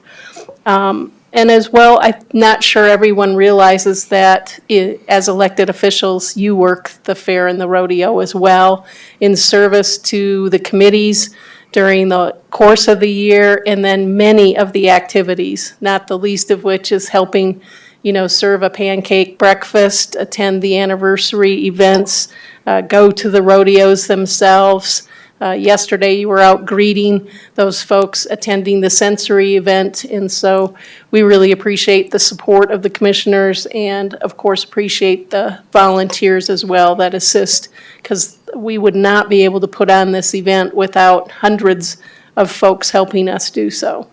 So thank you. Thank you, Lori, and thank you for your work as well. I know you've been very much supportive and backing up the staff, and I agree with all your comments. They've been a tremendous job. It's been a phenomenal rodeo and fair, just phenomenal. So we'll move on now to Commissioner activity reports. We'll start with Commissioner Stevens. Thank you, Madam Chair. Just a few things last week a few things that were the fair and a few things that weren't. So on Wednesday, we had the press conference at the ranch for Blue Credit Union, who have the naming rights for what is still the Budweiser Event Center, but will be Blue Arena, I believe. And so that was a fun unveiling of their logo and meeting with folks from Blue, who've been a good partner already to the county. On Thursday, we went to the CCAT conference, County Commissioners and Counties Acting Together conference in Breckenridge, and it was just a good kind of reset for that group to be able to think about how we want to move forward as an organization and how we want to work together. We're a consensus-based organization, and that's not always easy. So we had some good conversations. On Friday, I found out I was appointed as the chair of the Highway and Highway Safety Committee by the president of NACO, so the National Association of Counties. So I'm excited to dig into that work. We know that our highways could be safer, and so as we look for sort of a zero death policy on our highways, and we know that both CDOT and the Department of Transportation are really concerned with safety. And in our own community, we've had 6 deaths on motorcycles in the past, I think, few weeks, unfortunately. So highway safety is really important, and I'm glad to get to work on that. Attended the Regional Air Quality Commission meeting in Denver.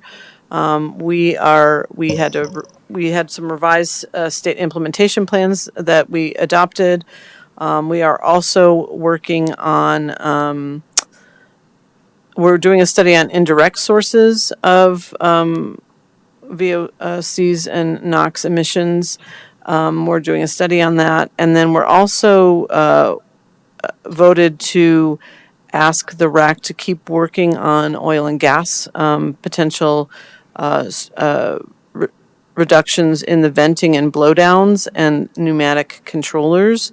So, continuing to look at ways that we can change our ground level ozone, because it is problematic both in the western part of our county and all across the Front Range region. And so we have strategies that we have to implement because of the EPA, things like next summer we'll have reformulated gasoline, but also really working on any kind of strategies that we think might make a difference. Some of those are mow down pollution, where people can get the rebates on their electric mowers, and others are things like having free transit, which Fort Collins already has, but Loveland's participating in that program, and Greeley and others. So really trying to work on any measure that we can to make our air cleaner.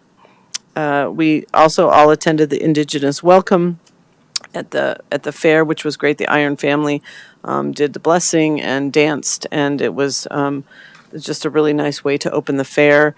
We all attended the Queen's Barbecue. I just want to have a big shout out to the fair board, because a lot of our the reason we can do such a remarkable fair is because of the volunteers that we have. And so the fair board are some of the biggest volunteers and are pretty much at the fair 12, I would say, it's not an exaggeration to say 12 hours a day that they're there, helping with rides and monitoring the children's play area. And so they put on the Queen's Barbecue, and they put on the parade, and they put on the pancake breakfast. And so they organize all the other volunteers that volunteer in all the different areas of the fair. So we're grateful for their work. We also attended the 140th anniversary party on Saturday. I worked the extension booth with the fine folks that were here today on Saturday night, and we were relatively slow until the rainstorm came, and then everybody wanted to ride the bike that charged their cell phones and learned about extension programs. So it was pretty fun to be able to have a bigger crowd to entertain. On Sunday, we served the pancake breakfast. Lots of hardworking 4-H families that are staying overnight were really happy to come from the show barns and be able to have some food. The 4-H families work really hard, and those kids are pretty hungry, and I'm sure the parents are thrilled that at least one meal they don't have to either make or pay for, and so that was a great celebration. And then, of course, yesterday, the Sensory Day, a really great program for kids, and there again, we were all there. A great program for families who have children with sensory needs, and it's just a way to experience the fair in a more muted and a way that families can handle and deal with. And there was a lot of support system there, people from pediatric services and that were there to sort of help families along the way. So the kids were all delighted that were there. My favorite story was one girl who had we had a little wristband so they could ride the rides, and one girl had saved her wristband from the year before. Maybe she thought that if she saved it, she would get to go again, but it was so sweet. She said, "I don't need a wristband. I have mine from last year." And so I thought that was pretty cute. So that is it for me. Thank you, Madam Chair. Thank you, Commissioner, and appreciate all your work this week. Commissioner Gonzalez. Just to mention that this past weekend was devoted to the Larimer County Fair and Rodeo, and I think overall it was wonderful. I'm sure details have been provided. I appreciate both commissioners serving as the liaisons to the rodeo board and the fair board. And I guess one thing I'll highlight about the fair, and then just have one other thing to mention, and that is the Sensory Days. We were there yesterday, and I was there with two of my grandkids, both of who have some degree of sensory issues. And it was night and day from 2 to 4. And it was sort of surprising that you could get on the rides for free with the wristband. I didn't quite figure that out until after the fact. But it was really a great space. And we met a variety of folks, including one of our new members to the Equity, Diversity, and Inclusion Board, who was there with her mom. And just to highlight why something like this is so important and beneficial. So our older grandchild, who's 19, we were there after 4 o'clock, and it got a lot noisier. And he was starting to have anxiety attacks and basically needed to kind of rush off and go to gate 1 where we came in just to get some quiet time. And then, of course, we ultimately met up with our grandson. And so that's just an example of why this is important. And I know it was nice to see our ranch director, Connor McGrath. He was out and about yesterday in his shorts. It looked like he was having a good time. Louise Romero. And of course, I know there's been a reference to all the probably hundreds and thousands of volunteers that help make this happen. So, and today is the last day, and there'll be the final night for the rodeo, and then we have the junior livestock sale, I believe, tomorrow afternoon. So I wanted to just mention that. And the only other thing is we had a Wellington community conversation, somewhat different. We did it in the evening. We scheduled it in the evening on Thursday. The topics were housing, childcare. We had 3 presenters, but only 2 people showed up. And so I made the call that we should all go home. But that's okay. We carry on. Thank you. Thank you, Commissioner. I'll share a few things and I'll repeat a few things. I wanted to agree with what and echo what Commissioner or Lori Cadridge, our Assistant County Manager, and again, both my colleagues have mentioned. We have this confluence of anniversaries this year between 140th anniversary of the fair, it's 95th of the rodeo, PRCA rodeo, and also the 20th of the ranch complex. So we had the opportunity to connect with Kathy Reynolds, who is the Grand Marshal, but also former county commissioner and also now is a VP for Vice President for CSU for Extension Engagement. And she came and was at the rodeo last night, rode in the wagon with me, and she brought her husband. But it was amazing. All the folks that came up to talk and people that have been with the Fair Rodeo since it was in downtown Loveland. I had one of those right in the wagon with me on Monday night, and the stories and the conversations, and Lauren Moxley sharing stories at the table with some of our staff and some of the history. I said to staff, we got to orally capture these stories because I think some of these things I've never heard before, and they're just phenomenal stories. And it was great. We thank Congressman Neguse for joining us at our anniversary party on Saturday. We had over 100 folks join us there, and I appreciate him coming too. I had a busy day, and he came to celebrate with us, but also tour some of the facilities like the 4-H building, and that was really exciting to have him there. I'll go back a little bit, but yeah, the Fair and Rodeo would not happen with all of the hundreds of volunteers, and you're right, Commissioner Stevens, we're going to start tracking these hours of the Fair and Rodeo Board because they are working year-round, and it's the working boards, and it wouldn't happen without them and our amazing ranch staff who have done a phenomenal job with all of the things that have, there's always things that are going to be hiccups or little speed bumps. And if I didn't ask questions, probably for the most part, people in the audience would never know these things happen. And the safety in mind and everything. I just think it's been a phenomenal Fair and Rodeo, and there's just so many things to think and appreciate. So I just want to go back a little bit and talk about my last week because I had some pretty important things that happened. I did attend a few national night outs. And I appreciate the Sheriff's Department and Barbara and all of those folks who went out. It was great to see, especially in Wellington, just so many of the SWAT team and the bomb robot, which I didn't realize I hope that's the proper name, that is like 15 years old. I didn't realize it was a little older, but they did some demonstrations. I got to play tug of war with K9 Lucan, and yes, he about knocked me on as in heels. That was not a good thing to do, but he just wanted me to keep playing with him. It was such a fun thing for me to do. And I got to meet and talk with a lot of the deputies, and then I went down. They had 2 of them in Wellington this year, so I got to go to a new neighborhood and meet some new folks. And then I went down to Imperial Estates. They just wrapped up, and then the rest, I think the weather kind of shut down the rest. But I want to thank the Sheriff's Department and all the volunteers and the community members who come out and do this community building activity and have food and fun and questions, and the kids are just squealing with delight to think, and it just was really a fun time. And I know it takes a lot of organization and connecting with folks. So I want to say thank you to Barbara and everyone else who makes this a big impact, and all the deputies, because I know that's above and beyond the duties that you normally do, and you guys show the community that you care. We had that great press conference. I want to thank Oakview Group and our partners at Blue Arena, our Blue Federal Credit Union. It's great to have this opportunity. We had a lot of great folks in the audience who came to celebrate with us. We got to walk around and tour and sit in the new seats and see how the suites have all come together. Commissioner Stevens and I had done the first sitting a few weeks ago, but then to see, they hadn't all been installed. And I have heard from people all through the rodeo that just said, wow, this looks like a new arena. The colors, how comfortable it was. I've had so many comments from folks who just are so impressed with how the inside of the Budweiser Event Center, now soon to be Blue Arena, looks. And so thank you to Connor and Mark and everyone that's involved. There were so many folks involved with that.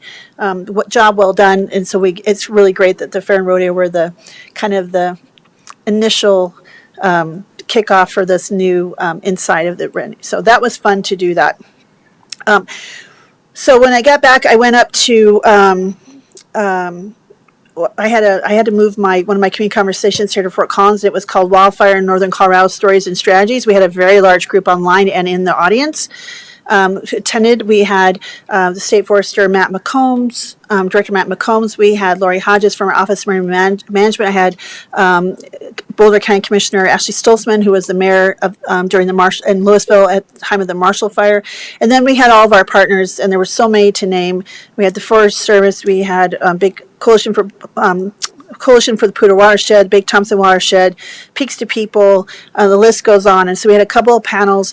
Besides them just getting together and talk, we had a lot of people in the audience and the Sheriff's Department also with Raina and her Wildfire Partners program, which she's just started, which has done phenomenal work. So we got to bring all those connections together and show the work that we're doing. And Monty Williams talked about that today. And I think that Fireshed and the watersheds and the partnerships with our county and with our sheriff's office and with the U.S., our federal partners and state partners is just critical. We're doing some really great work in Larimer County, and it was so well received that we're going to try to repeat that and expand it. So we're having that talks right now. I want to thank Josh Roberts. He went above and beyond to help support me with getting this on. We had QR codes to get feedback, questions, because we ran over time. And I just want to thank everyone, G and everyone else, Laura Puckett. There's so many people that mentioned that we also made this a webinar and recorded it. And it's I really appreciate all their help. And unfortunately we had a lot of firefighters, volunteer firefighters from Glen Haven, the chief, and Fort Collins and Nessus Park, and they drove up after at 9 o'clock only to turn around and have the flooding that night. And I know they didn't sleep that night, so the timing was just unreal. I joined Commissioner Stevens at the CCAT conference, and that was really informative. Want to thank Summit County for hosting us and showing us how their library is done and some of their other projects. We got to do some tours. They actually run their library programs there and run their libraries, and they and renovated this old building that used to be Colorado Mountain College, and they had a movie theater, and it used to be a firehouse, used to have a swimming pool, and we got to take these tours and learn about their programs they have there and how they renovated this old building. It was so interesting and phenomenal, and it was great to connect with all of our partners and look at how we regroup for the upcoming legislative session and advocate on behalf of commissioners and counties. So thank you to all those organizers from CCAT, and appreciate their time. Took some we had come back, and when I just a lot of stuff happening with meetings, but I took a little bit of time and took a group of emergency room physicians and their board of directors and executive director on a tour of the Behavioral Health Center because they will be some folks that might be referring folks to the center, and they were so impressed and it really got to understand really what's happening inside that building. And so it was a really great partnership that day, and I want to thank them for their time because they're hardworking folks in our individual and actually working inside the ERs. And this group has been in the community for over 2 decades, and I appreciate them coming out to learn, and they were pretty excited to see what they saw, and progress is coming along. It's really exciting. And then again, thank you to Iron Family Dancers and Louise Romero at the ranch complex for organizing and having that indigenous blessing and land recognition in the dances. I love the chicken dance. I love all those dancers, and then we get to participate. It's just a lot of fun. And thanks to Stephanie Fancher English and Daryl English and the rodeo board and the Fair Board and all the volunteers, the Queens Committee. They do a lot of work, and thanks to Sabrina and her family for being phenomenal representation for Larimer County. She works really hard traveling all around, and it's really great to celebrate her, and that was a lot of fun. And again, getting to have that little extra thing with the anniversary is just really special.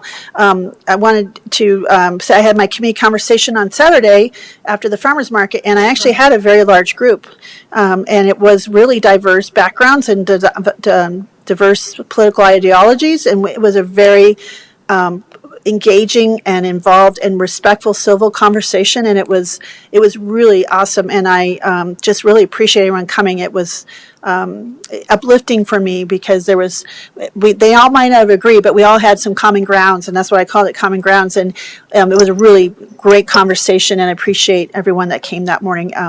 It kind of made my day. We went to the Fair and Rodeo anniversary party, and thanks Michelle Bird and Connor McGrath, the director at the ranch, and all those folks who worked so hard to make that party. Really, it was inside the tent so the public could see us and be involved, and we had some special cookies and some other things, and it was just, I had so much fun, but just connecting with electeds from Johnstown and Timnath and Fort Collins and Loveland and Estes Park came down, and appreciate all of our partners in the municipalities and areas that came down and celebrate with us. It was a really fun time. And of course, being liaison to the rodeo, it's really exciting for the rodeo to get started. We had the pancake breakfast. I want to make sure we give a big shout out to the Lions Club because they serve up all those pancakes and do a great job at it. And you'll see them in some of our pictures that we posted of the group that flipped those pancakes. And once again, all of us work hard that day serving pancakes and sausages and pouring coffee, and we appreciate everyone kind of focusing on being a service to the 4-H families and people working at the fair. And it's always great to see those families come in and enjoy the breakfast and get to talk with them. And it's really great conversations. I just want to shout out to the rodeo board. The first 2 nights of the rodeo have been absolutely phenomenal, well done, and really well received.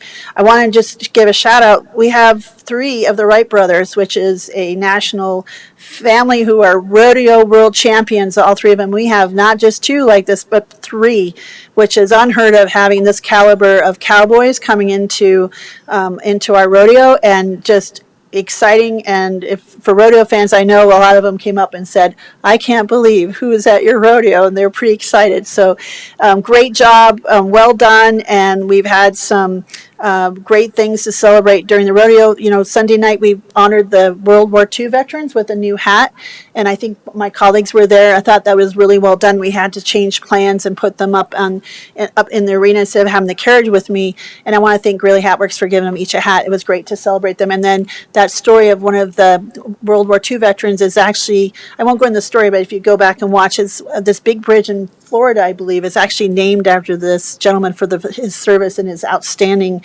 heroism during World War II. So I'm hoping we can capture those stories and maybe get a copy of that, because I'd love to learn more about why that main stretch of highway is named after him. And he sounded pretty fortunate these folks live in our community still, and appreciate them coming to the rodeo.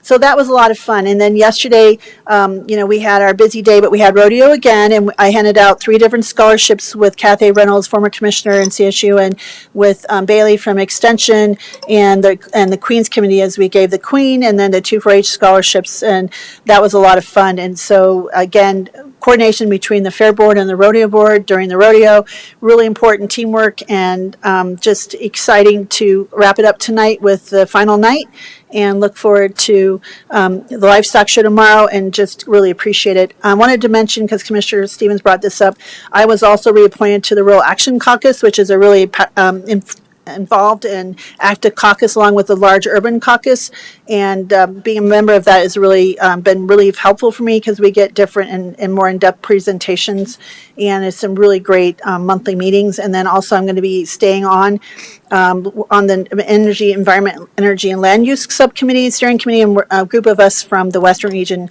especially women commissioners. We're going to look to submit a bunch of resolutions this coming next year that are really impactful for the Western states, because we feel like we need to get that voice a little louder. So with that, and I'm proud to serve on those committees because they are impactful on a national level. So with that, I think we have no other business. We don't have any legal business at this point. So at 11:22, we are adjourned. Thank you.